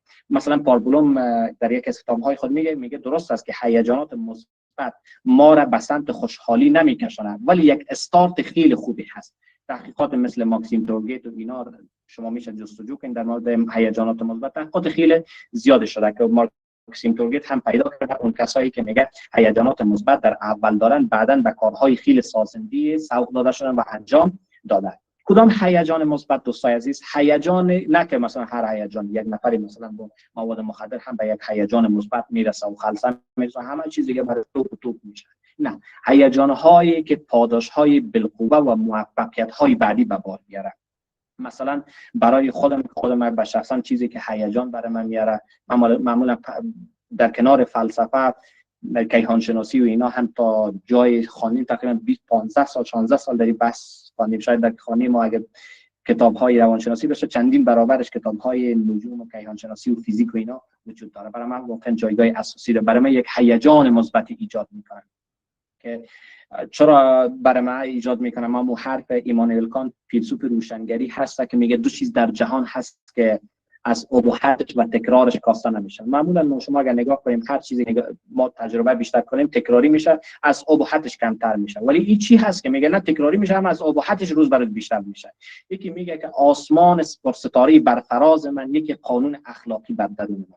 واقعا اگر ما نگاه کنیم در طول تاریخ روز به روز ما به سمت آسمان نگاه کردیم، هیجان ما بیشتر شده و او حالتی که حیرتی که هست روز به روز برای ما بیشتر میشه، اباحتش برای ما بیشتر میشه. این هست که برای خودم به شخصا این هست که برای من یک هیجان مثبت هست. یا مثلا ترجمه کردم من پدیدارشناسی روح از هگل را رویش کار کردم، میرم باور کنم بعضی وقتا درش غرق میشم، ساعت ها میشینیم رویش کار کردم، میرم با یکی از دوستهای ما، برای من یک هیجان ایجاد میکنه. و شاید دردها و رنجها داشته باشیم، به قول نیچه میگه باید هنوز آشوب‌های در درون داشته باشیم تا ستاره رقصان بزاییم. پس رنجها و اینا هستن، شما میشه در کنارش اضافه بسازیم. کدام چیزها را مثل سلاید بعدی اگر بریم، ایجاد مثلا محیط‌های دلپذیر هست، یادگیری مهارت‌ها، میشه محیط‌های خیلی خوبی را بسازیم، مهارت‌های جدید یاد بگیریم. مثلا زبانی آموزی، ببینیم یکی از چیزهایی است که هیجان مثبت در فرد روز به روز افزایش دادن میده. مثلا شما یک زبان خارجی مثل انگلیسی یا آلمانی هر چیزی که میخواید بریم یک کتاب را تازه با اون زبان شروع کنیم، وقتی انگلیسی تا نسبتا خوب شد ببینید که چقدر هیجان خوبی برای شما میده. و مهارت‌های دیگری، تفریح کردن که یکی از انسان از درماندگی میشه به سمت بالندگی میبره. دیدن فیلم‌های زیبا، گشت و گذار در طبیعت، کسایی که طبیعت دوست هست میشه در طبیعت بگردن و پیدا کنن. کدام هیجانات مثبت دیگر پیشنهاد می‌کنید؟ اون چیزهایی که بر خودتان لذت بخش است اونها را در برنامه بسازید. حالا نه که شما هم خوشایند است که شما برین در دبی چکر بزنید، در لندن چکر بزنید، یا این طرف مثلا در کاکتلیا هر جایی که هست اگر توان مالی نداشته باشیم این فکرها را داشته باشیم. نه، اون چیزهایی که ساده هست. من بیشتر گفتم برای من مثلا طرف آسمان نگاه کردن خوشایند هست، یک هیجان مثبت میده. نوشتن یا مثلا کتاب خواندن اینا هست که برای من هیجان مثبت میده. شما هم همچون برنامه بسازین تا همچون هیجاناتی در شما بیشتر بشه. سلاید بعدی اگر بریم، پس هیجانات رو روش کار کنیم که مدل اول ما در پرما هست. سلاید بعدی بریم در بخش درگیری و حرکت. بعد اینجا و کار دوم که هست چطور ما به بالندگی برسیم. کار دومی که انجام بدین در زندگی خود کم احساسات غرقگیر ایجاد کنید، درگیری ایجاد کنید. درگیری چی معنا؟ بعضی ساده‌تر مثال بزنم. بعضی وقتا هست شما وارد کار شدین کار شده نه خوب آنقدر درگیرشین که وقت سر خود از کار بلند میکنیم میبینیم که 2 ساعت 3 ساعت گذشته. این حالت غرقگی هست که ما غرق و مستغرق در او بخش شویم. فقط او بخش هست و تمام افکار ما دیگه از هر طرف پراکنده مثل یک لیزر در یک نقطه خورده و تمرکز ما جمع هست. در طول روز حداقل 5 دقیقه 10 دقیقه 20 دقیقه همچون حالت را ایجاد کنید خیلی بهتر میشه. ما چیکار کنین مثلا به خاطر حالت غرقگی بر شما ایجاد شود؟ فضای مناسب انتخاب کنید در این که جمع باشه که کلگی سر و صدا کنه، خانواده رو گپ بزنن، تلویزیون استفاده کنه، همچون حالت انتخاب کنید. یک حالتی را پیدا کنید، یک جای پیدا کنید که فضای مناسب باشه. درس میخونید یا کتاب یا هر چی. تمرین های مایندفولنس هست که مثل تمرین های ذهن آگاهی یا تمرین های مدیتیشن، یوگا یا هر چیز دیگری که هست شما میشن مهارت های خود بهبود بدین. یا باعث میشه که روز به روز مثلا غرقگی بیشتر، شور اشتیاق در اون بخشی که کار میکنین بیشتر بسازین، عشقی که به اون بخش دارین.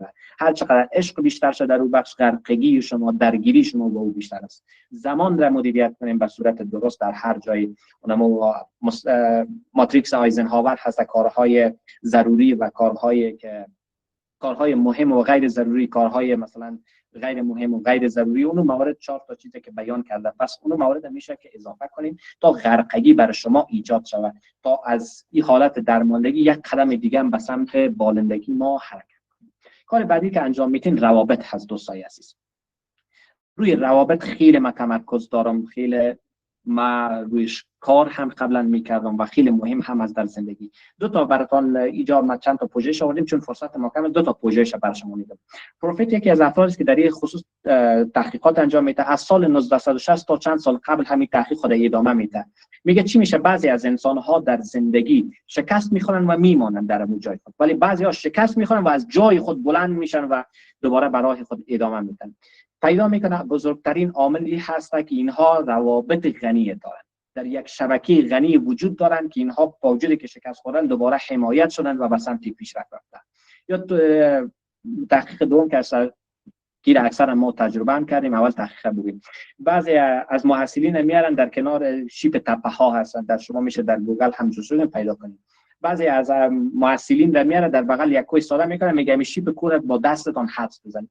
در بار اول یا که حدس میزنه معمولا 45 تا چند درجه حدس میزنه. بعد از اینا رو میبره در این کوه بلند میکنه و پس پایین میکنه. وقتی پایینش معمولا فرد خسته میشه. باز کوه بعدی که به همین صورت و قدر تا بالا نداره، بازم میگه شیب تپه را محاسبه کنید. این بار به خاطر که خیلی خسته هستن محاسبهشون چندین درجه بالاتر میره، چندین درصد خطا درشون وجود داره با اون چیزی که واقعا وجود داره. ولی پیش از اینکه سریع تپه بلندش کنن در کنار از اینها دوستانشون میارن، دوستایی که عزیز از بعد از اینها رابطی غنی با اونا دارن. وقتی که میارن با این تپه که وقت بلند میشن خیلی ساعتشون خوش میگذره، با دوستایشون پایین میشن. وقتی که پایین میشن تپه سومی که هست او هم به همون اندازه است. حالا میگه پس باز همین رو مقایسه کنیم، این شیپش ببینید. باز چیز شیپ را که تخمین میزنن نسبت به چیزی که هست کمتر تخمین میزنن. مثلا الان شیب تپه 45 درجه است، اینا معمولا میگه تخمین میزنن بین 30 تا 18 درصد پایینتر خطا دارن که تخمین میزنن. اونجا فردی که محقق است نوشته میگه ما در کنار دوستان خود شیب‌های تپه‌های زندگی را، اون تپه‌هایی که در زندگی ما ایجاد میشه، ما پایینتر و پخشتر میبینیم. ساده‌تر بگیم که شما کلتون تجربه دارین. زمانی که از مکتب رخصت میشدین ساعت 12 بجه یا 4 4:30 که رخصت میشین، خیلی خسته بودین، وضعیتتون به خاطر خستگی درس‌ها اینا بود. اگر تنها میامدین چقدر سخت میگذشت. یک راهی که مثلا 5 دقیقه بود و 1 ساعت برای ما تمام میشد، ولی در کنارتون یک دونه دوست خوب می‌داشتین که با اوش قصه کردن میرفتین، در 5 دقیقه 1 ساعت را برای شما 5 دقیقه تمام میشد. من یک دوست داشتم وقتی پیش خانه که میرسیدیم باز می‌رفتیم ایدای معمولا مکتب ما تقریبا 45 دقیقه تا 1 ساعت راه دور بود. میگم چقدر زود تمام شد، کاش که راهی ما طولانی‌تر بود. ما در کنار دوستا حتی تغییرات زمان را هم نگاه کردن نمی‌تونیم. تحقیقات دیگه هم هست، میشه جستجو شما دوستا کنید. خب بریم روابط تقسیم کنیم. ما 2 نوع رابطه دوستای عزیز داریم. کدام رابطه روش تمرکز خیلی کنیم؟ یکی رابطه کمی داریم، یکی رابطه وابسته. یکی رابطه کمی داریم، یکی رابطه کی داریم. رابطه کمی چی هست؟ رابطه است که تعدادش برای شما مهم هست. اون تعداد برای شما مثلا 100 تا باشه، 200 تا باشه، 300 تا باشه. من برای شما پیشنهاد میکنم تا میتونید رابطه کمی خواهد بیشتر بسازید. رابطه کمی چی؟ مثلا با یک دکاندار مثلا سلام علیکی دارین، یک کنسینفی دست مثلا 15 های دیگه سلام علیکی دارین. اینا هر چقدر این دایره شبکه شما بیشتر شد بهتر هست. و نوع دوم رابطه کیفی است. در او دیگه بر شما تعداد مهم نیست، در او کیفیت و آرامش برای شما مهم هست. شاید یک تا باشه ولی اونمو یک نفر هست که ارزشمندتر هست و مثل خانم همسر هست و مثل پدر و مادر یا هر کسی دیگری که هست، اونا هستن که روابط کیفی ما را شکل میده. پس ما روابط کمی خود تا جایی که میتونیم افزایش بدیم، با احتیاط البته، و روابط کیفی خود تا جایی میتونیم غنی ما و شما بسازیم و بهترتر و به سمت بهترتر حرکت کنیم. اسلاید بعدی اگر بریم. خب چرا رابطه ها از بین میره؟ من خیلی کوتاه در این مورد صحبت میکنم. یک چیزی ما داریم در روانشناسی به اسم اثر منفی. میگه پیام های مثبت یا کارهای مثبت روی شما درست است تاثیر داره، اما پیام ها یا کارهای منفی تاثیراتش به شدت بیشتر از چیزی هست که وجود دارد نسبت به مثبت. مثلا یک تحقیق بر شما بگیم. دانیل کانمان در بازار بورس یک تحقیق انجام میده، تحقیق میکنه که چرا کسایی که میبازن غمگین میشن و چطور پس خوشحال میشن. میبینه پیدا میکنه مثلا کسی که 1 میلیون 1 میلیون ضرر میکنه خیلی غمگین میشه. حالا عددش اما میگم، ولی چطور پس خوشحال میشه؟ وقتی که دو برابرش که پیدا میکنه دوباره پس به حالت اول برمیگرده یا به اون حالت که قبلا خوشحال بود یا برمیگرده. چیزی که پیدا میکنه 2 به 1 هست. یعنی ما در کنار از اینکه یک چیزی که میبازیم 2 برابر بعد از باید کاری انجام بدیم که دوباره او خوب شود. رابرت شوارتز هم درباره انسان‌های تحقیق میکنه. میگه به خاطر از اینکه یک روزتان بد میگذره باید چندین روز خوب بگذرانیم که اون روز یک روز بد بشویه و ببریشه. و یکی از تحقیقات دیگری که هست دوستای عزیز که تحقیقات زیادی در این هست، حالا در روابط مثل ازدواج ها و اینا به متمرکز میشه. کودک پدر مثلا میگه که من برای کودک خود مثلا مکتب خصوصی انداختم میشه، در فلان تا چیکار براش کردم، لباس خریدم، محبت و هر چیز دادم، ولی باز هم فرزند من ناراحت هست. میره از فرزند پرسان چرا از پدر ناراحت هستی؟ چقدر کارا برای تو کرده؟ فرزند چی در جواب میگه؟ میگه درست است قدر کارها برای من کرده، ولی اون روز در مقابل رفیقای من دشنام داد. اون روز در مقابل رفیقای من کرد. ببینید پیام منفی و کارهای منفی چقدر تاثیر داره. یک عمر یک فرد تلاش میکنه و از بینش میبره. ما یکی از دوستایم 50 سال با 50 ساله یکی بود، 53 ساله دیگرش بود، 2 تا برادرها بودن، با هم در یک اولی خیلی خوش میگذشتند، ولی بعد از 50 سال بچه فرد اول میگه که 53 ساله هست می رابطهشون خراب میشه روی یک بچه. فقط در یک اتفاقی کاکا بچه‌ش میگه که مثلا اصلا تعلیم عبور نکن چون جوان هستی. در این رابطه 50 ساله از بین میبره. چرا؟ به خاطر که یک حالت منفی تاثیرش روی مثبت خیلی بیشتر است. در ازدواج ها بگیم یک مثال رو دیگه تمام میکنیم بحث رابطه را. چرا ازدواج ها فرو میپاشه؟ تحقیقات کردن چرا ازدواج ها به طلاق میکشن. آیا اینا میگه تجربیات مثبتی نداشتن؟ چیزی که پیدا کردن میگن درست است، تجربیات مثبت داشتن، ولی اون چیزی که آخر فرد به سمت طلاق میکشه اون احساسات بدی هست که در لابلای این ارتباط اتفاق میفته. خانم مثلا در تمام رو 20 سال 25 سال با فردی زندگی کرده، خیلی خوش گذشتن در مارکتش برای هر جای دیگه، ولی به خاطر یک عامل خیلی کوچکی که اتفاق افتاده دیگه در بین از اینا جنگ و دعوا میشه. اون 20 سال تجربه خوشحالی دیگه مد نظر فرد نمیگه، حالا به سمت طلاق اینو کشانده میشه. پس میگم در اینجا حرف کلیدی هست دوستا، به جای از اینکه مواظب باشین که برایتان خیلی خیلی خوش بگذره و اتفاق مثبت رابطه، خیلی به جای از اون بیشتر مواظب از این باشین که به هم زخم نزنین و اتفاق منفی براتون دست نده. فکر کنم وارن بافت که یکی از پیشتازان بازار بورس هست میگه یک شبه ساخته نشده، اما هیروشیما و ناکازاکی در چند لحظه از بین برد. یک رابطه سالها طول میکشه ساخته شود ولی در چند لحظه میشه که از بین برده شود. اسلاید بعدی بریم. روی رابطه های خود خیلی متوجه باشین که احساسات منفی اینا براتون اتفاق نمیفته. اسلاید بعدی اگر بریم. درست است. من هم 4 تا عامل را به عنوان مخرب‌ترین عامل‌های روابط مطرح می‌سازه در تحقیقاتی که کرده. یکی از انتقاد کردن هست، از یکی دیگر باعث میشه که ارتباطات دچار مشکل شود. تحقیر کردن هست، دفاعی بودن هست و که دیوار سنگی هست که فرد فقط خودت چوب میگیره، هر چی که زن گفت دقیقش هم نیست یا شوهر گفت دقیقش نیست، برو هر چی که گفت. دفاعی بودن به این معنا هست که وقتی خانم یک حرف میزنه وقت به میدانش میاد یا مرد هست وقت به میدانش میاد چه دیگه مقصدی. یا حالت دفاعی بودن هست در حالت تهاجمی هست که فرد دیگه چیکار میکنن دوام رابطه را خراب میکنه. پس این موارد مد نظر داشته باشیم. جناب استاد قبل از اینکه به سلاید داریم، جناب استاد صدای ما را دارین؟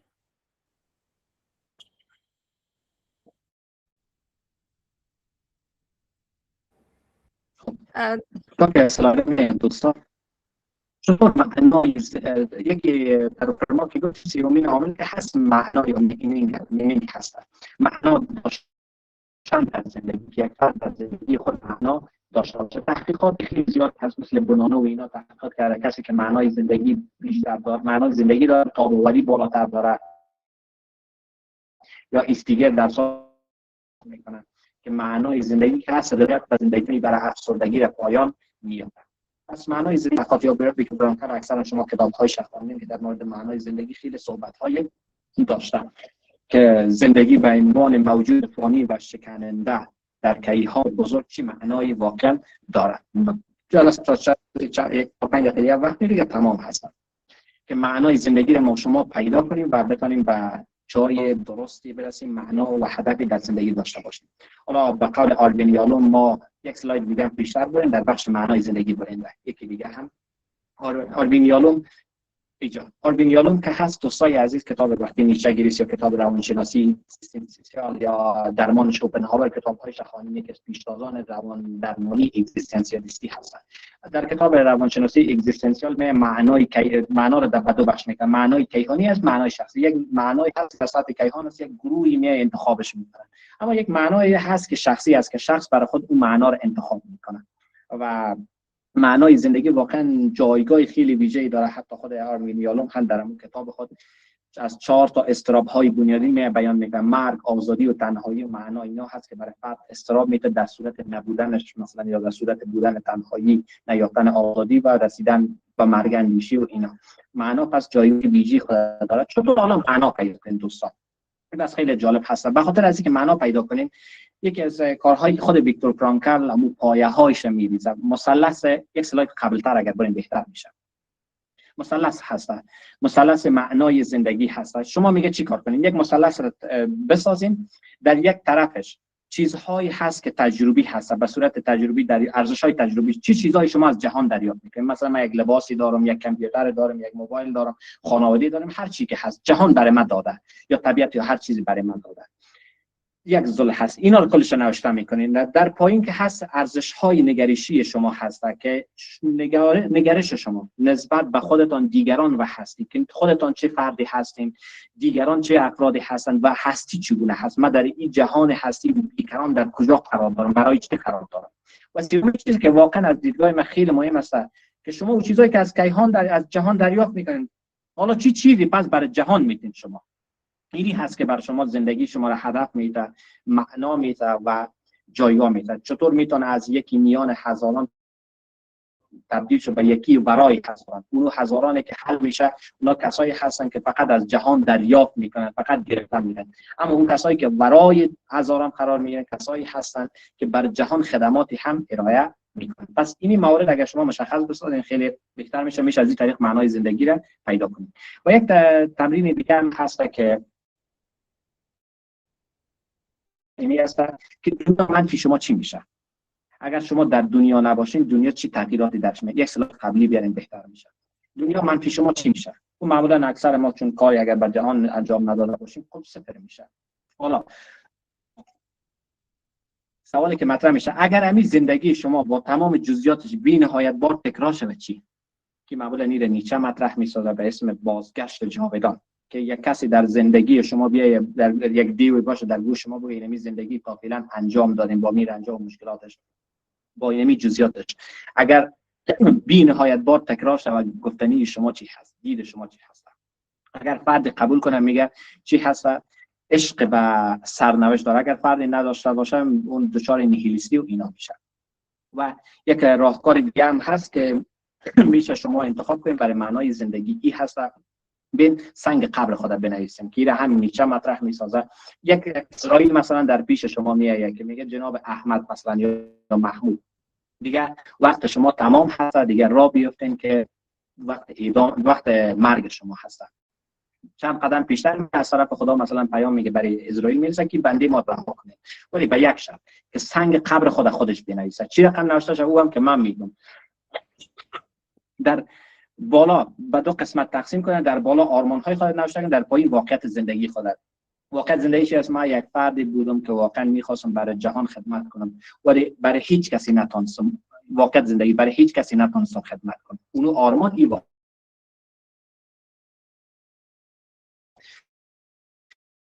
من میخواستم که در دانشگاه به عنوان استاد عمل کنم، ولی واقعیت زندگی دانشگاه هم شدن نتونستم قدم فکس. هر چیزی که واقعیت من است با آرمان میشه چی میگم دیگر به خاطر از این معنای زندگیتان پیدا اون واقعیت زندگیتان پاره کنین، اون آرمان‌های خود در کوچولوی خود بزنین و اساس از اون برید زندگی خود دیگه شروع کنین و انجام همیشه چی حرف زیبایی میگه هر کسی سنگ قبر خود را بنویسد زندگی واقعی را آغاز کرده است. و معمولا و مورد بعدی که دستاورد هست اچیومنت در مورد پرما که هست، ما دستاوردهایی هم در کنار از اینها داشته باشیم، مثل اهداف خود به صورت اسمارت بیان تعیین کنیم، پاداش‌های خود ثبت کنیم و بتانیم پاداش‌های ثبت کنیم، پاداش دادن به خود داشته باشیم، یادگیری از شکست‌ها و تمرکز بر رشد شخصی. اینا هست که ما را به سمت بالندگی می‌کشاند. اسلایدار آخر برسانیم تمام. خب من بحث امروزی خود جمع می‌کنم، بخاطر بحث خیلی کلان بود، کاش که وقتی بیشتر می‌داشتیم بیشتر در صحبت. فعلا هم فکر می‌کنم وقت خیلی از زمانش گذشته. ما در این جلسه روی 4 بحث صحبت کردیم. در مورد درماندگی گفتیم که چی هستن، نشانگان و علائمش را خواندیم، سازوکارهای خروجش را خواندیم و همچنان فرآیند گذار و بالندگی را خواندیم که مدل پرما بود که شما اون کارها را انجام بدید و بتونید به سمت بالندگی. خب اسلاید آخر هم بسازیم. تشکر از حضور و همراهیتان. اگر سوالی باشه، پیشنهادی باشه، بنده تا حد توان در خدمت شما دوستان قرار دارم. بفرمایید. از کنج سکوت و غم به سوی جهان برو، از کنج سکوت و غم به سوی جهان برو، با نور آگاهی خود در جستجو برو. دنیا پر از پیام است، پر از صدای زندگی، چشم دل اگر بگشایی بینی صفای زندگی. از خستگی و درماندگی برخیز و راهی شو، با دانش و امید خود سوی کمال شو. با تشکر ویژه از استاد محترم عبدالوهاب خاموش که با ارائه خیلی خوبشان ویبنار امشب ما را درخشان‌تر کردند.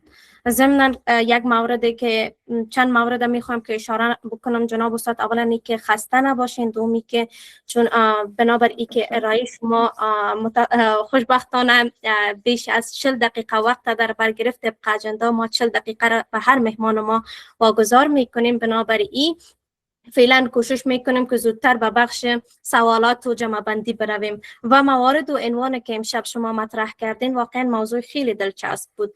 بدون شک در شرایطی که هیچ امید، انگیزه و الگو وجود نداشته باشد، از حالات منفی به مثبت شدن خیلی کار دشوار است، اما موردی که آموختیم این است که هیچ وقت تا مثبت شدن ناممکن نیست.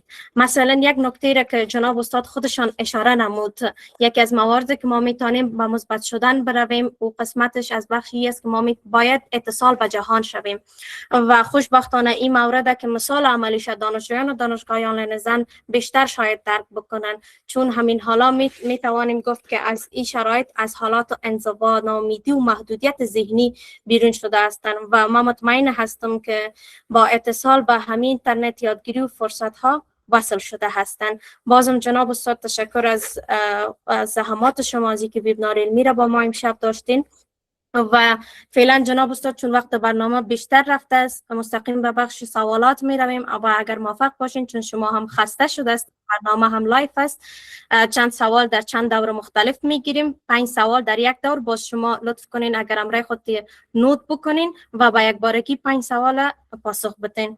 خب دانشجویان عزیز تشکر میکنم جناب استاد.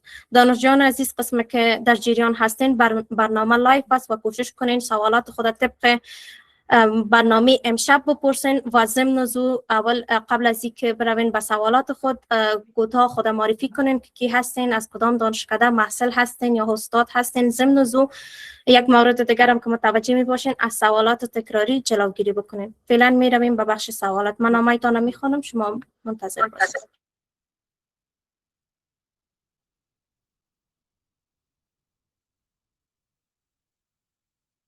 خب سوال اول از دانشکده شریعت بانو هوا حبیبی، مسئول دانشکده شریعت، شما بفرمایید.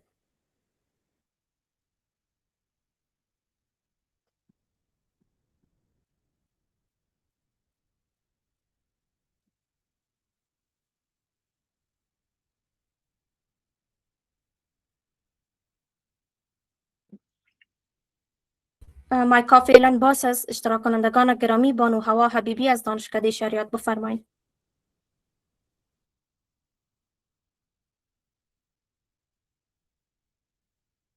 خب فکر کنم که اشتراک کننده مشکل اینترنتی دارن. بانو طایبه عسکری، شما بفرمایید.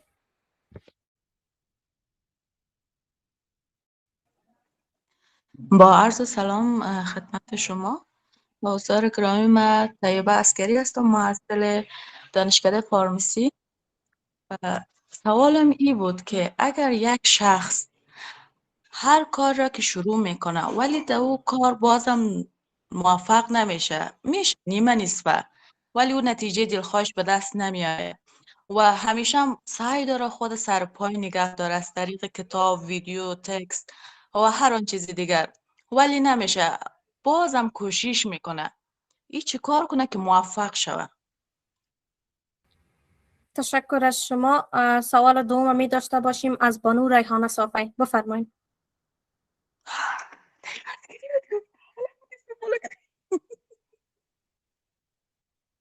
بانو ریحانه صافی، بفرمایید. السلام علیکم، شبتون بخیر. امید که خوب صحتمند باشین. ریحانه صافی هستم، محصل بخش روانشناسی مشاوره سال 1405 سمستر اول. و سوالم این بود که از سرماندگی که گفتین بعض کسها هستن مثل خودم، مثلا ADHD، من نفهم شما درباره شنیدین؟ یعنی اینکه زود خسته میشیم یا تمرکز زیاد بالا یک چیز کردن نمیتونیم و وقتی که یک چیز یعنی مثلا زود مثلا درس خواندن اگر باشه ما زودتر خسته میشیم یا مثلا تمرکز زیاد کردن نمیتونیم و این قسم کسها مثلا بیشتر فکر میکنم نسبت به دیگرها درمانده میشه. اگر نتونیم مثلا کارو بکنیم، مثلا خودم وقتی که کتاب میخوانم زود خسته میشم، نه که مثلا خودم نخواهیم که بخوایم یا زحمت نکشم، ولی خسته میشم و یک کار وقتی که نشه میخوایم نتیجه زود فوری از یک چیز بگیریم و می شرایط زودتر در کارهای ما درمانده میشم. پس چی کار میتونم بکنم که یعنی مثلا خودم را دور بکنم؟ بعضا میخوایم ویدیوهای انگیزشی اینا ببینم ولی خیلی به من نمیتونه مفید واقع شوه. به خاطر از این میخواستم اگر در رابطه بازی هم یک چیز بگوین یا یک راهکار با ما پیشنهاد بکنین خیلی خوشحال تشکر از میشم. شما. وقت خوش برتان میخوایم.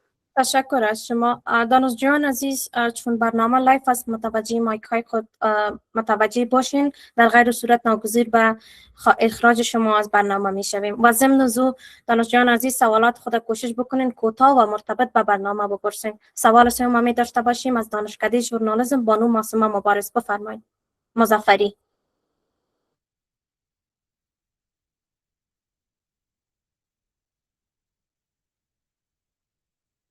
بانو رقیه اطهر از دانشکده تعلیم و تربیت، بفرمایید. عرض سلام و احترام به جناب رئیس به محترم استاد گرامی و همه حاضرین در وبینار. امید که جور صحتمند باشن. رقیه اطهر هستم، مسئول سمستر پنجم دانشکده تعلیم و تربیت. از استاد گرامی دو تا سوال داشتم. اول سوال می بود که در یک قسمت استاد فرمودن که وقت فرد یک مشکل می داشته باشد با تلاش های مکرر او حل نمیشه، یعنی به نتیجه نمیرسه، ممکن او یک حقیقتی باشه که نمیتونه بپذیره او را. خب ما چطور میتونیم به این پی ببریم که در مشکلی که ما نتانستیم او را حل بسازیم یا کامیاب شویم، یعنی تلاش های ما کم بوده یا ای که او یک واقعیت است که ما نمیتونیم بپذیریم؟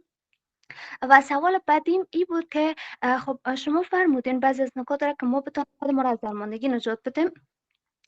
چطور میتونیم که به دیگران، یعنی بدون از خود ما، مثلا به فامیل یا خارج از فامیل، کسایی که در اجتماع امروز در ارتباط هستیم، اونا رو هم بتونیم که برشان کمک کنیم تا ای که از درماندگی نجات پیدا کنن یا ای که امیدشان بیشتر شوه. چون به نظر من یک فرد وقتی میتونه که خودش از درماندگی نجات بده یا امیدش بیشتر شوه وقتی که در جامعه و خانواده امی سطح درماندگی یا از بین رفتن امید کمتر یا پایینتر باشه. تشکر.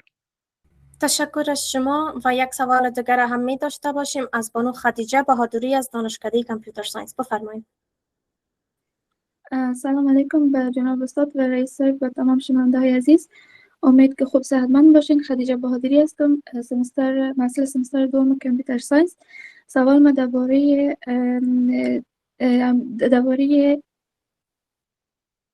صدای مرا دارید؟ بله صدایتان از، بفرمایید. درست است. درباره سیستم های آموزشی که نمره محور هستند، چگونه می توانیم از یک ایجاد درماندگی آموخته شده در محصل نمی دانشجویان جلوگیری کنیم وقتی ساختار سیستم به گونه‌ای است که شکست‌ها را به معنای پایان توانایی فرد تعریف می‌کند؟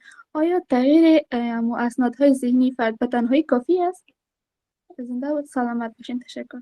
تشکر از شما همچنان. خب جناب استاد 5 سوال تکمیل شد، شما لطف کنین پاسخ بدین. اگر بد بود به سوالات بعدی می رویم. بفرمایید. درست است.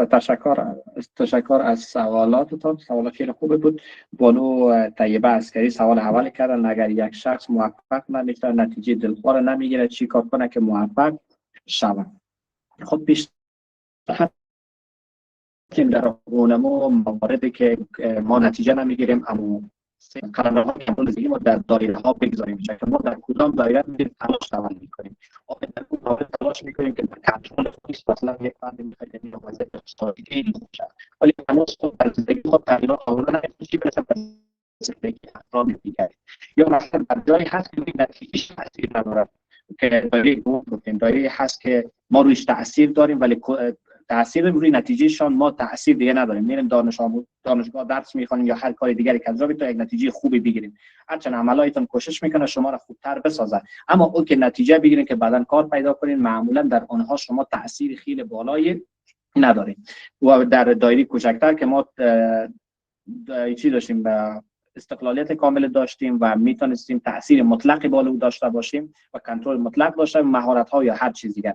حالا ببینیم که در کدام دایره ها قرار داره، ما در چی تلاش میکنیم، آیا در اون جایی که در کنترل ما نیست یا نه در اون جایی که تازه کم تاثیر داریم روی نتیجهش نیست و در آخر هم یا روی چیزهایی که واقعا کنترل داریم. اگر روی چیزهایی که واقعا کنترل داریم باز هم تغییرات ایجاد نمیشه، باز چه کار کنین؟ در اینجا یک بررسی باید شود که کدام موانع ها را داریم. بیشتر همون سوالی که گفتیم حال شما بد هست، آیا دنبال حال بد میگردین یا دنبال مکانیزم های تولید هستید؟ ببینید که چی چیزهایی باعث شده که شما تلاش نمیکنین، کدام عوامل هست، آیا از پس او عوامل خارج شده میتونین یا نه از پس او عوامل خارج شده نمیتونین. اگر خارج شده نمیتونین او چی کار میشه؟ در او دایره بزرگ قرار میگیره، ولی اگر خارج شده میتونین میشه برش برنامه‌ریزی کنین، هدفهای کوتاه مدت برش تعیین کنین که واقع بینانه باشه.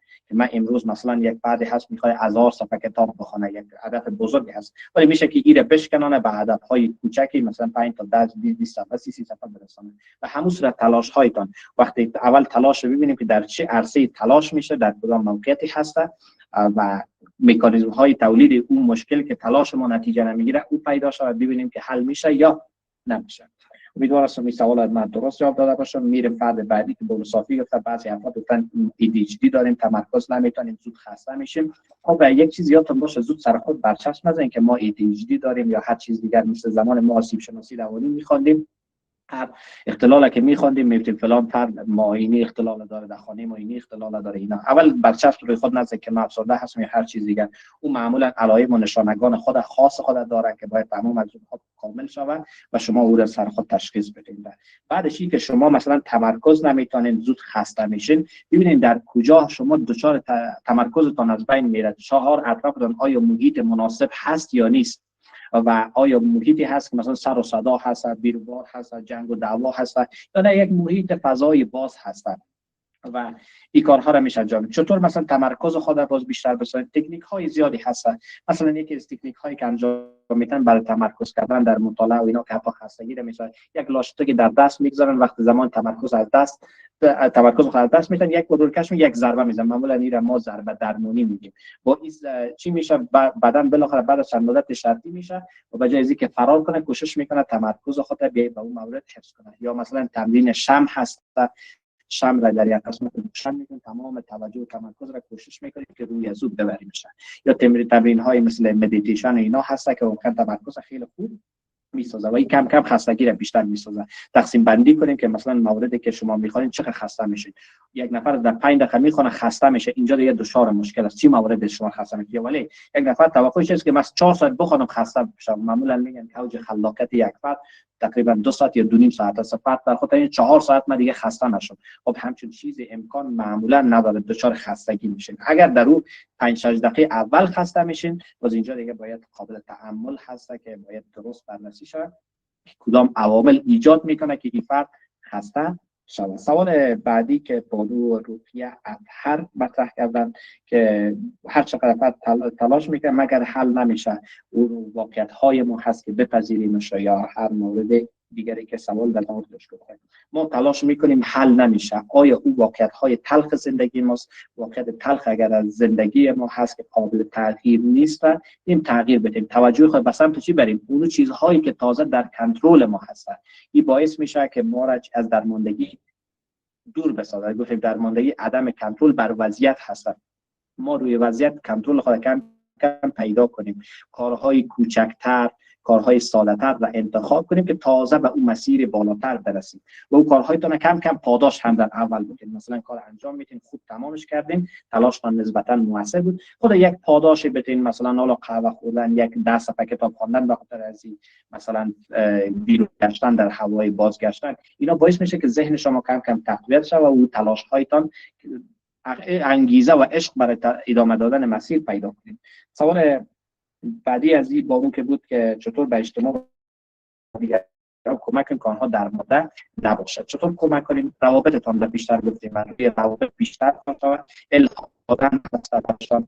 این مورد که آموزش داریم بیم برسانیم در جمعی. پیشتر من در مورد جامعه وقتی صحبت میکنم، شما ساختارهای جامعه، داستانهای جامعه را درش تغییرات ایجاد کنید با مثلا آگاهی دادن جمعی، یا حتی فردی از دوستایتان هست که دچار هم ویبیناری که امشب خوندین، راهکارهایی را کم کم پیدا کردین، بین سر از اونها هم برشان پیشنهاد کنین، امرایشان کمک کنین که به اون مسیر برسه. عواملش بررسی کنین چه دلیل‌های میشه.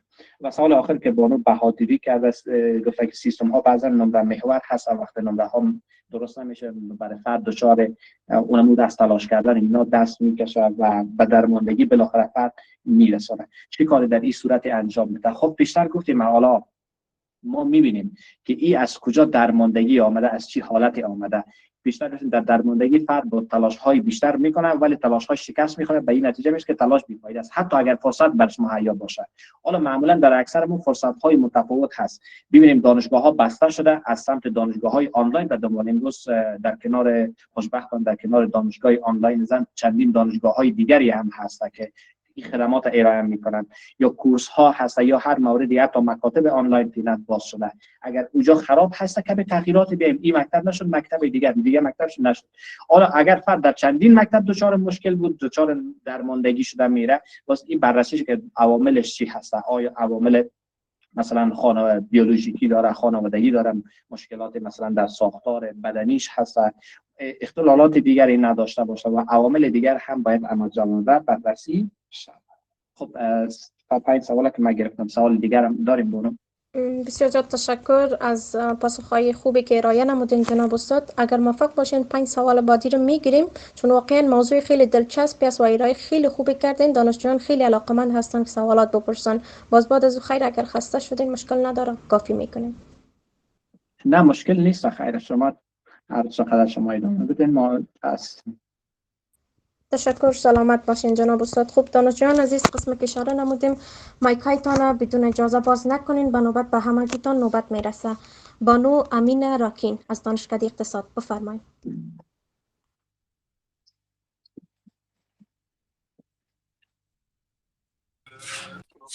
سلام علیکم، خدا کنه جور صحتمند باشین.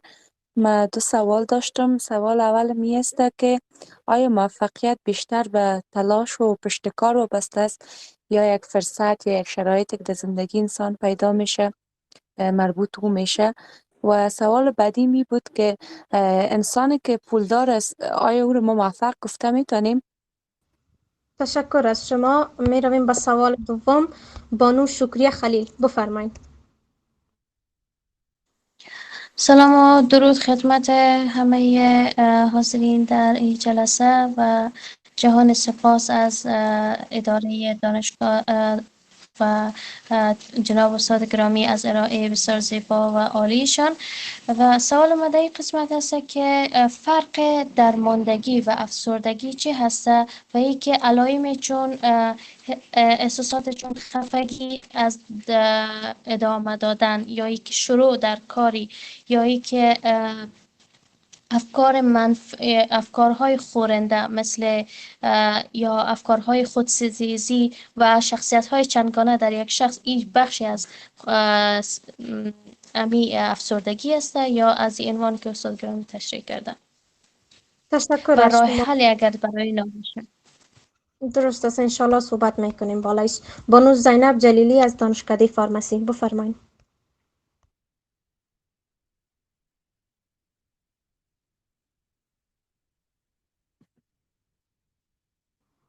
بانو زینب جلیلی، اگر صدای ما را دارین بفرمایید. فکر کنم مشکل تکنیکی دارن. بانو شبنم شجاع از دانشکده استوماتولوژی، شما بفرمایید. بله سلام، وقتتان بخیر، امید خوب باشید. و یک سلام به استاد محترم. سوالم از استادی بود که فرق بین درماندگی آموخته شدگی و افسردگی چی است و چی راهکارهای به خاطر خلاصی و رهایی از این دو گزینه یعنی درماندگی و افسردگی وجود داره و یک شخص چگونه میتونه خود از این حالت ها خلاصی کنه یا رهایی یابه؟ تشکر از شما. سوال آخری رو می داشته باشیم از محصل دانشکده حقوق و علوم سیاسی بانو مرجان فقیرزاده، بفرمایید. با عرض سلام و احترام خدمت رئیس صاحب محترم، استاد بزرگوار و همه مسئولین عزیز. مرجان فقیرزاده است و مسئول سمستر دوم قضا و سارنوالی. سوال من است که اگر کسی همیشه خودش با دیگران مقایسه کنه و فکر کنه از همه پایین تر است و حتی دلش بخواد که از تلاش و کوشش ادامه دادن دست بکشه، در این حالت چی کار کنه تا از این فکرها خلاص شود و دوباره به خودش اعتماد پیدا کنه و به سمت پیشرفت بره؟ تشکر از شما. خب جناب استاد، تعداد سوالات تکمیل شد، شما بفرمایید به پاسخشان. درست است، تشکر از سوالات جدیدتون. بانو امینه سوال کردن که آیا موفقیت به تلاش بستگی داره؟ خب تعریف موفقیت باید هر فرد ذهنی هست. یک فرد موفقیت در پولداری میبینه، در هر چیز دیگری شاید نگاه کنه.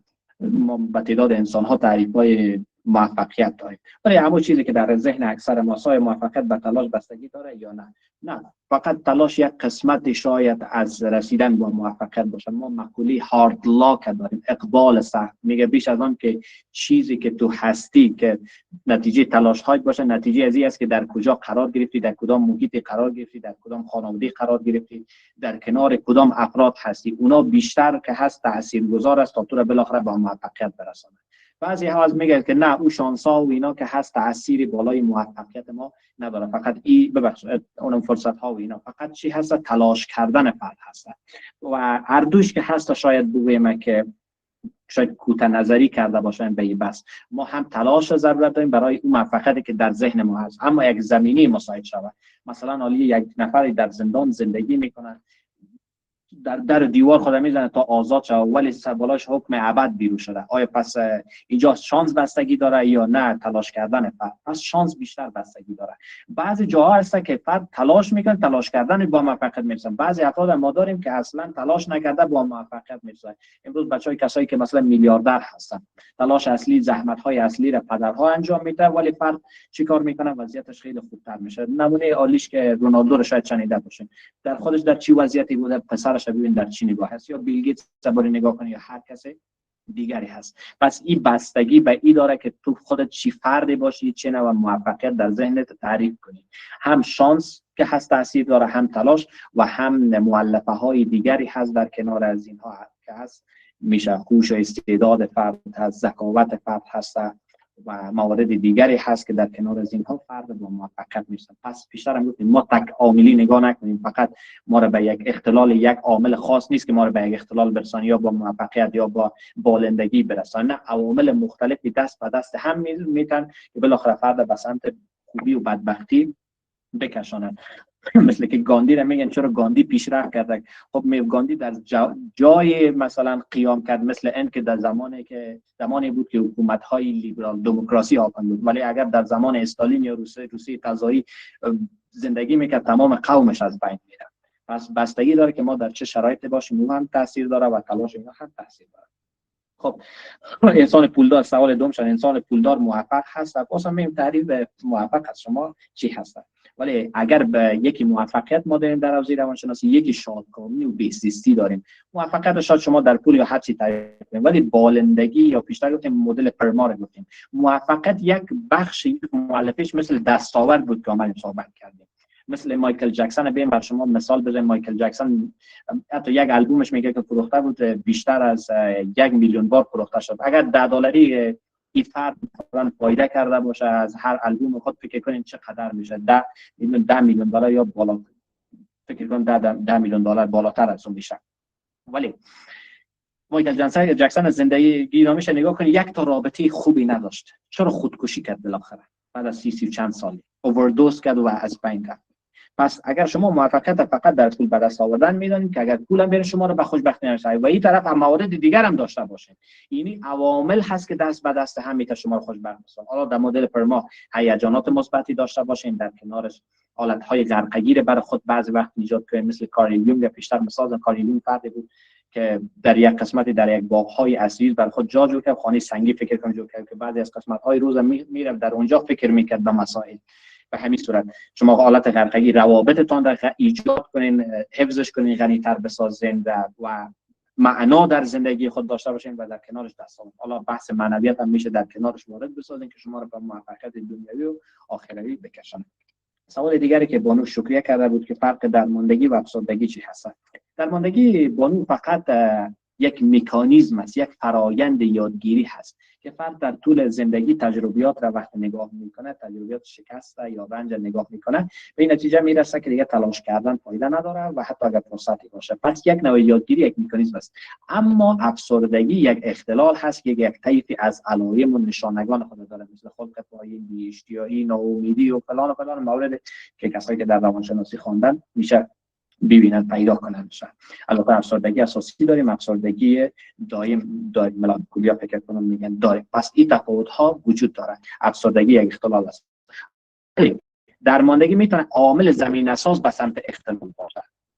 این عاملی باشه که زمینه را مساعد کنه که شما به سمت افسردگی پیش برید. هر افسردگی درماندگی نیست، هر درماندگی پس افسردگی نیست.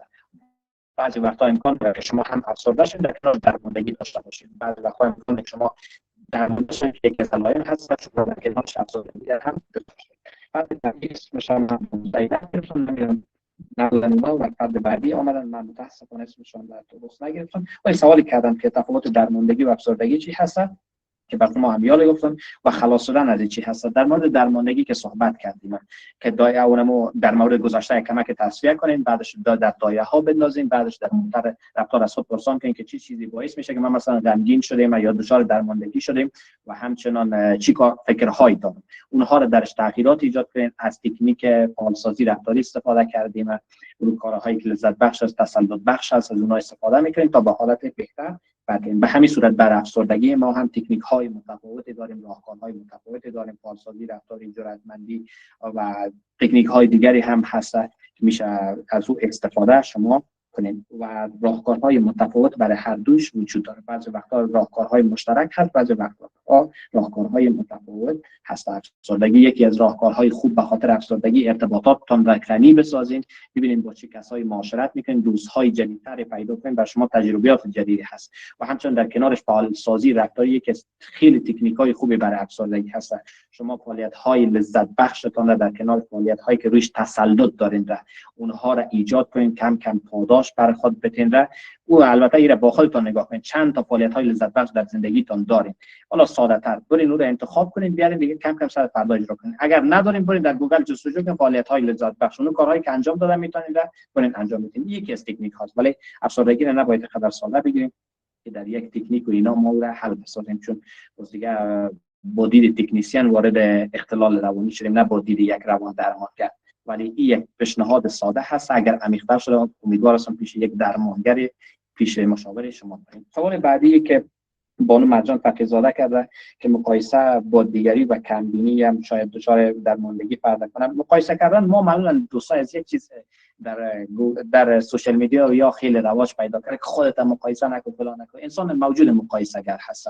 ما خود در مقایسه دیگران بر خود هدف تعیین میکنیم، ما خود در مقایسه دیگران بر خود آرزو تعیین میکنیم، ما در مقایسه دیگران کارهایی را معمولا انجام میدیم. حالا بعضیا خیلی جدی هستن، بعضیا خیلی مثلا کمتر هست، بعضیا در سطح تعادل هستن. مقایسه کردن تا جای خوب هست، اما اگر افراط شود که در هر چیز دیگه که مقایسه شود در چشم آبرو که حتی تغییر دادش نمیتونی، در مورد دیگری هرچند خود تغییرات میشه آورده که دختر خاله میقدر خوبش هست، مام خوبش باید چون فلان فلان فلان. اگر این مقایسه کردن باعث شود که شما به سمت سازندگی برین، به سمت پیشرفت برین، خیلی خوب هست. ببینید ایلان ماسک فرد خوبه، شما هم تلاش کنید برین برسین. ما هم سر شما بخیلی نداریم که با خود مقایسه کنید. خداوند کل شما را به جای میلیاردر بسازد، بتون جهان را تغییر نه که بر خود کنید، جهان را بتون درش تغییرات ایجاد کنید. مقایسه خوب هست. چرا مثلا ما با بزرگوار میسازیم اونو من آرمانی را، خود آرمانی را که میسازیم معمولا با مقایسه کردن هست، یا با جامعه است یا با یک فرد هست که میسازیم و یک انرژی میشه به سمت حرکت کردن. ولی خیلی دیگر درش افراط شده معمولا فرد به سمت مشکلات زیادی میکشن. مقایسه واقعی بینانه باشه که هدف واقعی بینانه باشه. مقایسه حالا هر چی که باشه هدفتان واقعی بینانه باشه برای رسیدن. معمولا مقایسه کردن ما را دچار مشکل نمیکنه. اینی راهکارهایی که برای رسیدنش داریم، منابعی که در دست داریم، اونا ما را دچار مشکل میسازن.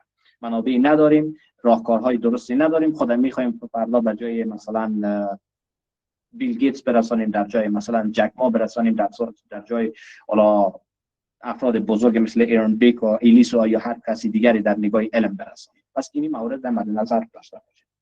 خب سوالات از 5 نفر تمام شد. سوال دیگری هم هست؟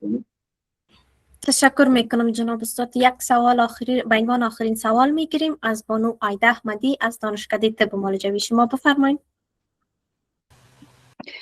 با سلام و عرض درود خدمت رئیس گرامی، خدمت استاد بزرگوار، خدمت همه اشتراک کننده های وبینار. عایده احمدی هستم، محصل سمستر 5 طب معالجوی. در قدم نخست جا داره سپاسگزاری کنم از جناب استاد گرامی، ارائه خیلی حالیه داشته، خیلی ممنون. سپاس. و یک سوال دارم در مورد ای که هرچند محصل دانشکده تعلیم و تربیت پرسان کردن ولی به شکل درست و دقیقی بیان نکرده بودن، چون که همین مورد یک سوال هست که چگونه میتونیم ما هم تشخیص بدیم مشکلی که داریم با روبرو هستیم یک حقیقت تلخ زندگی، بخش حقیقت تلخ زندگی هست و این تغییر ناپذیره، بر صورتی که تلاش ها و راه حل ها بروی همین حقیقت تلخ زندگی خو انجام دادم ولی ناکافی بوده و هرچی بیشتر کوشش میکنم آیا نیاز به بیشتر کوشش کردن هست یا خیر؟ این سوالم هست و یک درخواست و همچنین خواهشی از استاد گرامی دارم که به صفت استاد، چون که واقعا ارائه عالی داشتیم، به صفت استاد بیایم کنار دختران محروم از تحصیل در دانشگاه ما تدریس داشته باشیم و به عنوان استاد دانشگاه ما برای ما یک تدریس داشته باشیم. خیلی خوشحال میشم. این پیشنهاد و همچنین خواهشی بود، اگر پاسخ بدیم خیلی ممنون میشم.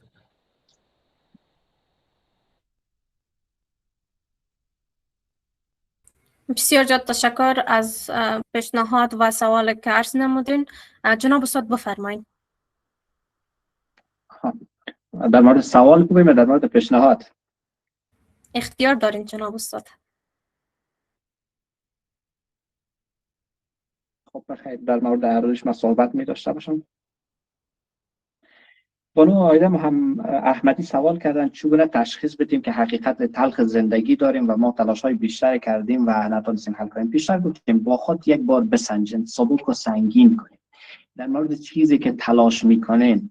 آیا او واقعیت تلخ زندگیتان هست که نمیتونین او را تغییر بدین، یا یک لحظه واقعیت تلخ زندگیتان هست که نمیتونین او را تغییر بدین یا که میتونین قابل تغییر باشه؟ چطور بفهمیم که همچون واقعیت تلخ زندگی داریم؟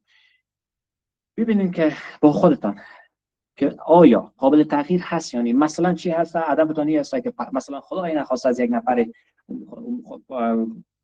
پدرها و مادرای ما شما را زنده داشته باشه، از یک فردی پدرش فوت میکنه و علامو مراحل سوگه که پروچسکا فکر کنم بیان میکنه که از پیش تفکر و پیش تعامل اینا گرفته تا بالاخره پذیرش را حالا بگذاریم ممکنه میایه بیان میبینه که پدرش در گذشته و ای با انوزم میجنگه که نه من پدر خود به دست میارم، پدر من زنده هست فلان هست فلان هست.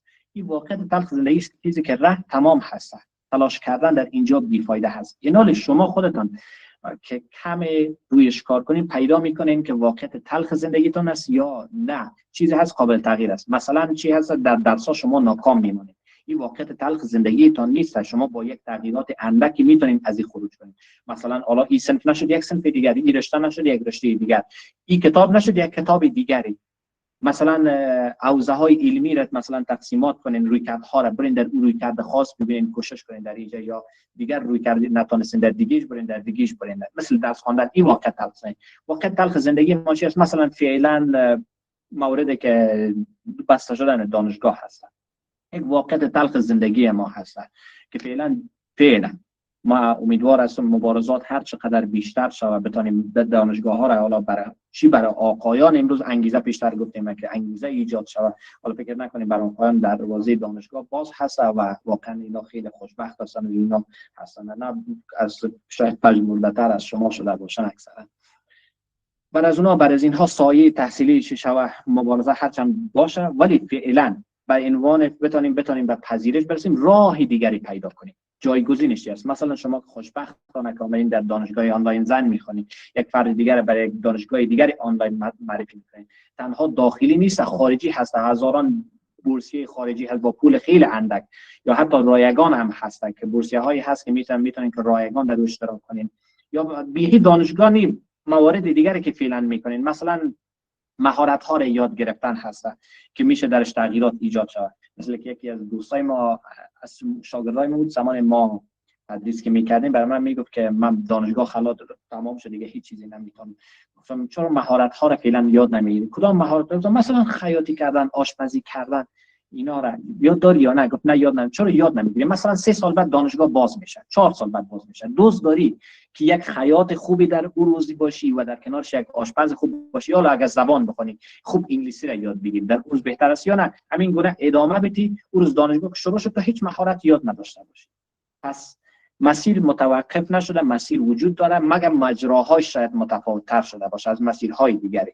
از نشستن هر چقدر که بشینیم در یک جای، اما آب هر جایی که باشه گندیده تر میشه، راهکارهای متفاوت. اگر اونجا نشد که دانشگاه هیچ چیزی نبود، تمام آنلاین هم از ما گرفت، اینترنت هم تمام شد، هر چی که شده، کتاب که هست، کتاب که نباشه پی دی اف حداقل میتونیم پیدا کنیم، او هم که نشد چند تا کتابچه نوشته و خاطرات خود یا هر کاری دیگری. جایگزین نجایزی که بیکار خود بگذارین در یک فعالیت خود بندازین بهتر میشه.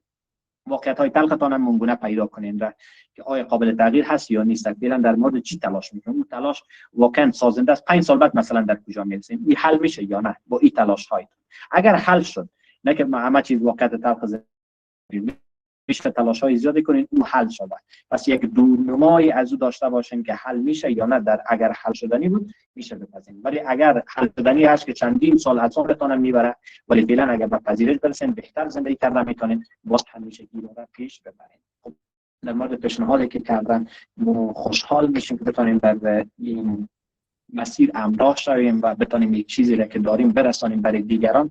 و بیشتر ما هم در اول هم گفتیم ما قدردان کسایی هستیم که عشق به دانش دارن، در کناری که عشق به دانش دارن عشق به رساندن از او دارن، و ما هم خوشحال هستیم که بتونیم همکاری کنیم. بس او را انشالله که ببینیم چی میشه، اگر ما ببینیم فرصتی باشه بس انشالله که بتونیم همکاری داشته باشیم در آینده. خب سوال دیگری اگر باشه با من میشه مطرح کنیم.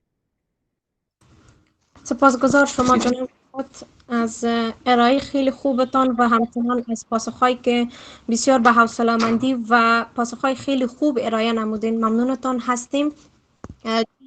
برنامه هم محدود است و سوالات هم تمام شده است. در این قسمت به اجازه شما می رویم به بخش جمع بندی ویبنار علمی امشب. و اگر شما قبل از اینکه به جمع بندی بریم جناب پیام آخری به دانشجویان و یا هم اشتراک کنندگان و یا هم به دانشگاه آنلاین زن دارین، شما میتونین که بیان بکنین. بعد از او باز به بخش جمع بندی میرویم. تشکر از اشتراک همه و باز هم سپاسگزار همه شما دستاندرکاران این برنامه هستیم. من هم خیلی خوشحال شدم که امشب با شما همراه باشیم و چیزهای اندکی داریم بتونیم برای شما رسانده باشیم و از او شما استفاده کنیم.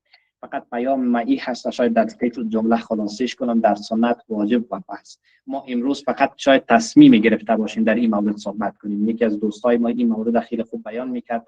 ما مرحله تصمیم گیری مرحله سنت هست. ما تصمیم گرفتیم، سنت اجرا کردیم. مرحله بعدی مرحله واجب هست، مرحله اقدام کردن هست. میگه واجب ما این تصمیمات گرفتیم، اگر تصمیمات ما معقول هست، درست هست، برنامه‌ریزی کنیم، حالا دیگه سر ما واجب هست بریم دیگه تعهد داشتیم، ببخشید واجب هست قدم بگذاریم و اجراش کنیم. و بعد از اینکه اجرا کردیم، مرحله که مهمتر هست فرض هست، تعهد عاشقانه بر این مسیر داشتن هست.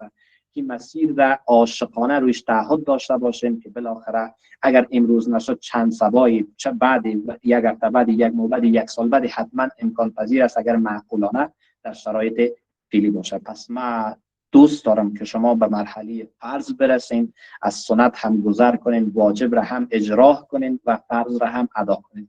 چون همون اصطلاح ما شما دینی است، سنت شاید گناهکار شویم، واجب خب گناههای کبیره است، ما کافر نمیشیم، ولی اگر فرض اجرا نکنیم باز دیگه فرض چیه کافر شدن داره. امیدوار هستم که به مرحله کافریت ما شما نرسیم. خب پیام من همه قدر بود. باز هم تکرار میکنم من خوشحال هستم که با شما همراه بودم این جلسه. موفقیت همه شما را خواهان هستم در هر عرصه زندگی و عاشقانه مسیر خود پیش ببرین، عاشقانه مسیر علم و آگاهی را پیش ببرین، چون هر چقدر آگاهی بیشتر شود همان قدر ما شما به سمت موفقیت، سمت بالندگی سوق داده میشیم. از در راه خود پایدار باشین و شجاع باشین در فکر کردن و ادامه دادن مسیر. خدا نگهدار همگان. سپاسگزار پیشنهاد خیلی خوبتان جناب استاد. خوب می رویم به بخش بعدی از اجندای ما. ز قید درماندگی ذهن خود رها ساز، با نور علم و آگاهی آینده را بناساز. با وصل خویش با عالم توان نو پدید آید، ز آگاهی و تلاش تو جهان دگر شود زاید. با تشکر ویژه از جناب استاد عبدالوهاب خاموش که با ارائه خیلی خوبشان ویبنار علمی ما را درخشانتر ساختند و همچنان از تمامی اشتراک کنندگان گرامی که تا این با ما حضور داشتند و از تیم تکنیک دانشگاه آنلاین زن که همیشه با حمایت های همیشگیشان ما را حمایت کرده هستند. اکنون با منظور جمع‌بندی ویبنار علمی امشب ما از آمر دپارتمنت روانشناسی عمومی دانشکده روانشناسی و رئیس دوره کلینیک مشاوره عمومی دانشگاه آنلاین زن پوهنمل نیلوفر اکرمی دعوت میکنیم که جمع بندی ویبنار علمی امشب ما را با خود داشته باشند. پوهنمل صاحب بفرمایید، مایک در اختیار شماست. تشکر بونکوکر عزیز. عرض سلام و ادب دارم خدمت رئیس دانشگاه پوهنیار عبدالفرید سارنگی، استاد بزرگوار که امشب میمان برنامه ما بودند، گرداننده های عزیز ما که بسیار خوب برنامه را گردانندگی کردن و دانشجویان عزیزی که تا این لحظه که وقت شب افغانستان هست در کنار ما بوده، با علاقه به حرفای استاد گوش کردن و با پرسیدن سوالات نشان دادن که چقدر آموختن برشان ارزشمند است. خب با اجازه جناب رئیس صاحب و استاد بزرگوار شروع میکنم به یک جنبندی کوتاه از وبینار امشب. موضوعی که امشب جناب استاد مطرح ساختن نظریه درماندگی آموخته شده از مارتین سلیگمن، یکی از نظریه های مطرح و مهم در حوزه روانشناسی هست و درماندگی آموخته شده قسمی که جناب استاد فرمودن به حالت گفته میشه که فرد بعد از اینکه به صورت مکرر شکست میخوره و یا درد و رنج تجربه میکنه و یا شرایط نمیتونه کنترل بکنه، در زندگی خود یاد میگیره که هیچ کار از دستش ساخته نیست و دست از تلاش برمیداره. خب این مقدرم ساده نیست، تا اینجا تمام نمیشه. از 3 منظر یا 3 بود درماندگی آموخته شده به فرد آسیب وارد میکنه. از لحاظ روانشناختی فرد به این باور میرسه که دیگه ناتوان است، هیچ کاری از دستش ساخته نیست، هر قدر تلاش بکنه به جایی نمیرسه. از لحاظ هیجانی فرد دچار ناامیدی میشه و معنا و انگیزه و امید به زندگی را از دست میده و از لحاظ انگیزشی هم دیگه تلاش نمیکنه و دست از تلاش برمیداره. ببینین این نظریه به این دلیل در حوزه روانشناسی یکی از نظریه های مهم است که کمک میکنه ما رفتارهایی را درک بکنیم که در ظاهر به نظر ما غیر منطقی میان. مثلا یک فرد بعد از چند شکست دست از تلاش برمیداره، از به ظاهر اگر نگاه کنیم از دید ما غیر منطقی به نظر میرسه، اما زمانی که دقیق شویم ببینیم که این رفتار فرد و این دست کشیدنش از تلاش در حقیقت ریشه در ذهن و روان فرد داره. و وقتی از لحاظ روانشناسی و تحقیقاتی که در این حوزه صورت گرفته به موضوع نگاه بکنیم میبینیم که وقتی فرد بار بار شکست میخوره مغزش یاد میگیره که دیگه تلاشش به نتیجه است و حتی اگر شرایط هم تغییر بکنه بازم این باور در فرد باقی میمونه که نمیتونه کار انجام بده. جناب استاد به عوامل درماندگی آموخته شده هم پرداختن. در کل اگر بیایم یک طبقه بندی کلی بکنیم، تقسیم بندی کلی، دو دسته از عوامل است که در ایجاد درماندگی آموخته شده در فرد نقش بازی میکنه: عوامل فردی و عوامل درونی و روانشناختی خود فرد و عوامل محیطی.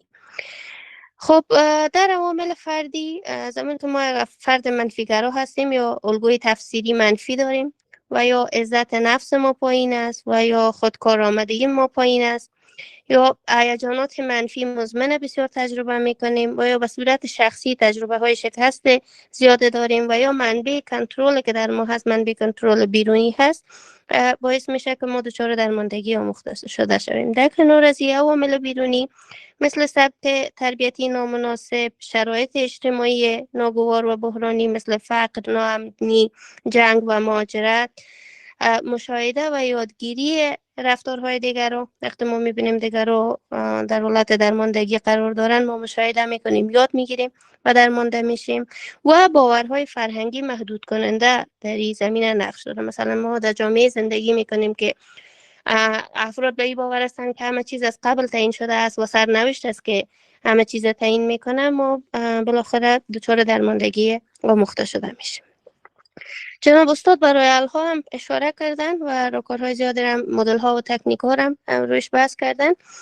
اگر بریم خلاصه یک تن راهکار بگویم که شما فعضیمی فردا میتونین که روی دست بگیرین تا دچار درماندگی آموخته شدن نشوین یا اگر خدای نخواسته هستین از دوری هایی پیدا بکنین. اولین کار آگاهی از شناخت خود است، سلف اویرنس است.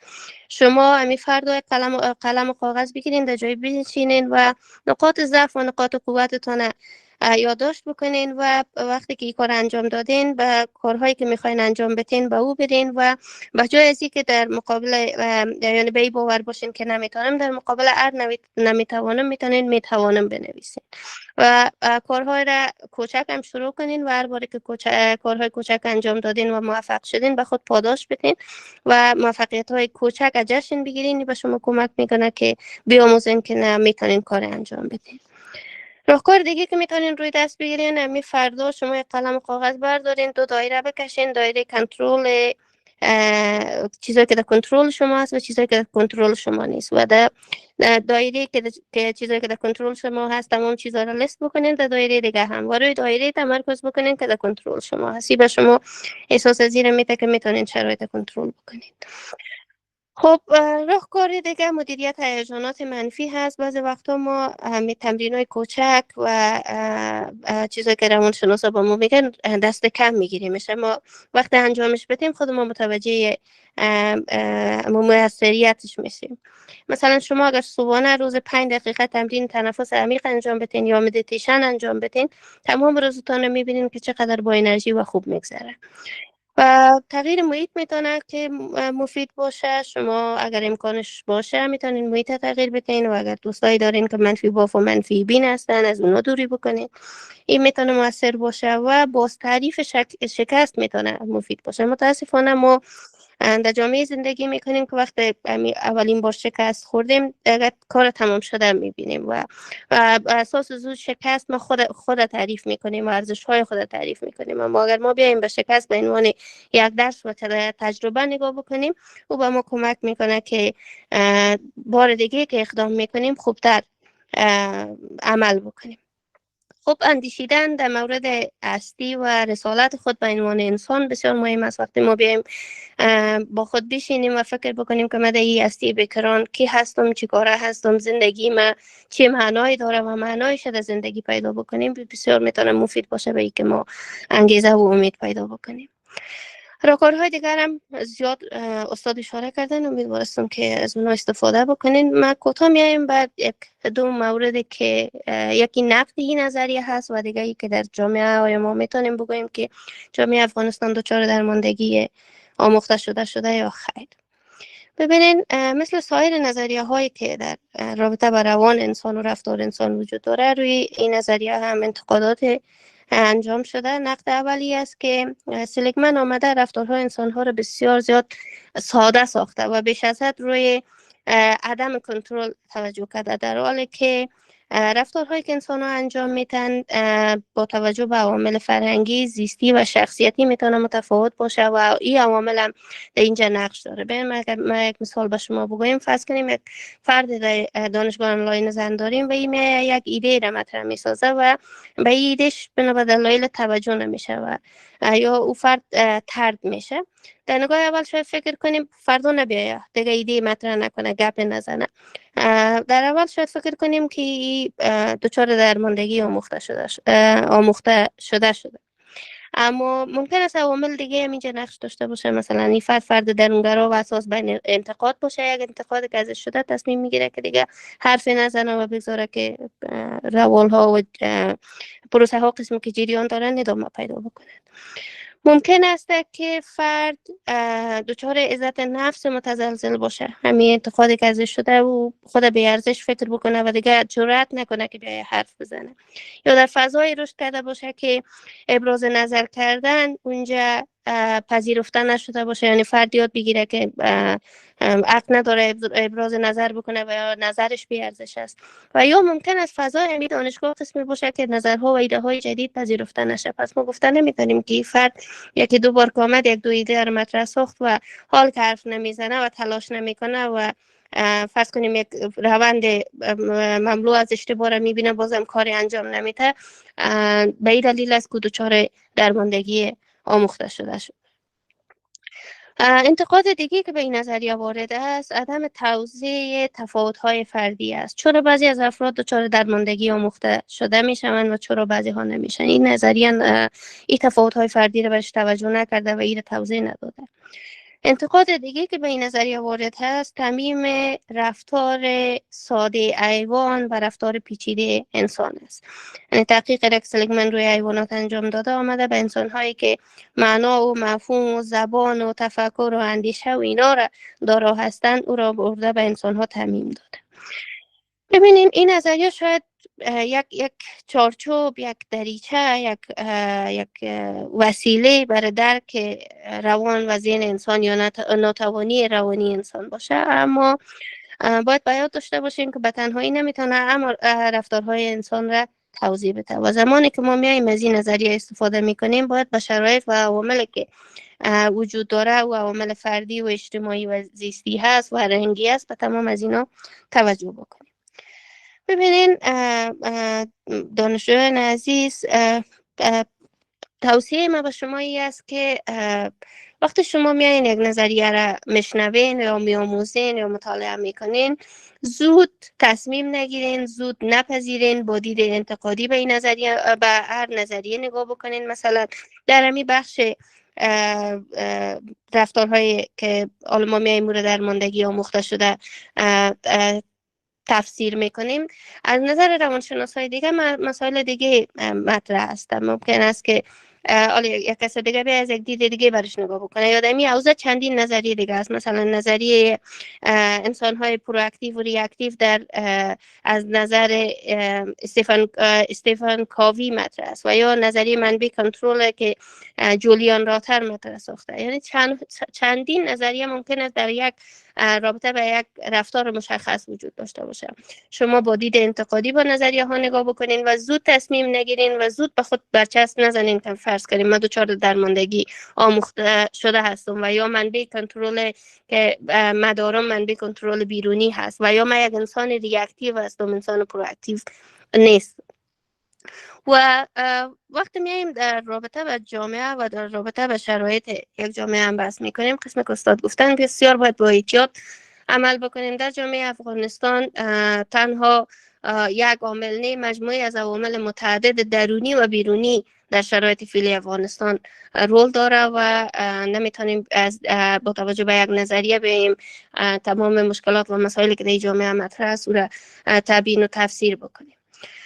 خب آنچه که از تمام این وبینار میتونیم بیاموزیم این است عزیزا که ما تصمیم بگیریم که آیا یک انسان باشیم که انسان تماشاگر هستیم، منفعل هستیم، یک انسان ریاکتیو هستیم و یا انسان پرواکتیو هستیم. و ایران باید داشته باشیم که در این تصمیم گیری ما هم تنها خودمون نقش نداریم، عوامل متعدد نقش داره. مثلا یک دختر 15 ساله بشینه با خود فکر بکنه در رابطه با این مسائل تا با یک زن 35 ساله بسیار فرق میکنه، با نتایج کو دست پیدا میکنه. شماها حالا در فضای هستین که یک انسان پرواکتیو مثل رئیس آمده منفعل نبوده، تصمیم گرفته و اراده کرده و فضای را ایجاد کرده که شما از او استفاده بکنید. تقاضای من این است که شما به عنوان کسایی که در دانشگاه درس میخوانین و از این خدمات استفاده میکنین حداقل تصمیم بگیرین که انسان‌های تماشاگر و نظاره‌گر نباشین، انسان‌های فعال باشین و در تغییر شرایط اجتماعی نقش داشته باشین و از آن چی که اینجا می‌آموزین در تغییر شرایط زندگی خود و زندگی هزارها دختر دیگه که در شرایط شما فعلا قرار دارن استفاده بکنین. من در آخر میخوایم از جناب استاد بازم تشکر بکنم که وقت گذاشتن تا حدود 2 ساعت 3 ساعت اینجا با حوصله‌مندی بسیار موارد توضیح دادن و ما به تایید تقاضای بانو عایده میخوام تقاضا بکنم که استاد اگر وقت داشته باشند در قسمت تدریس یا ارائه وبینارهای دیگه برای ما منت بگذارن و به دانشگاه تشریف بیارن ممنون میشیم. بسیار زیاد تشکر از همه شما. شب شما بخیر. امیدوار هستم که از آنچه که در وبینار امشب مطرح شده استفاده اکثری را برده باشین و بقیه شبتان بخیر باشه. بسیار زیاد تشکر.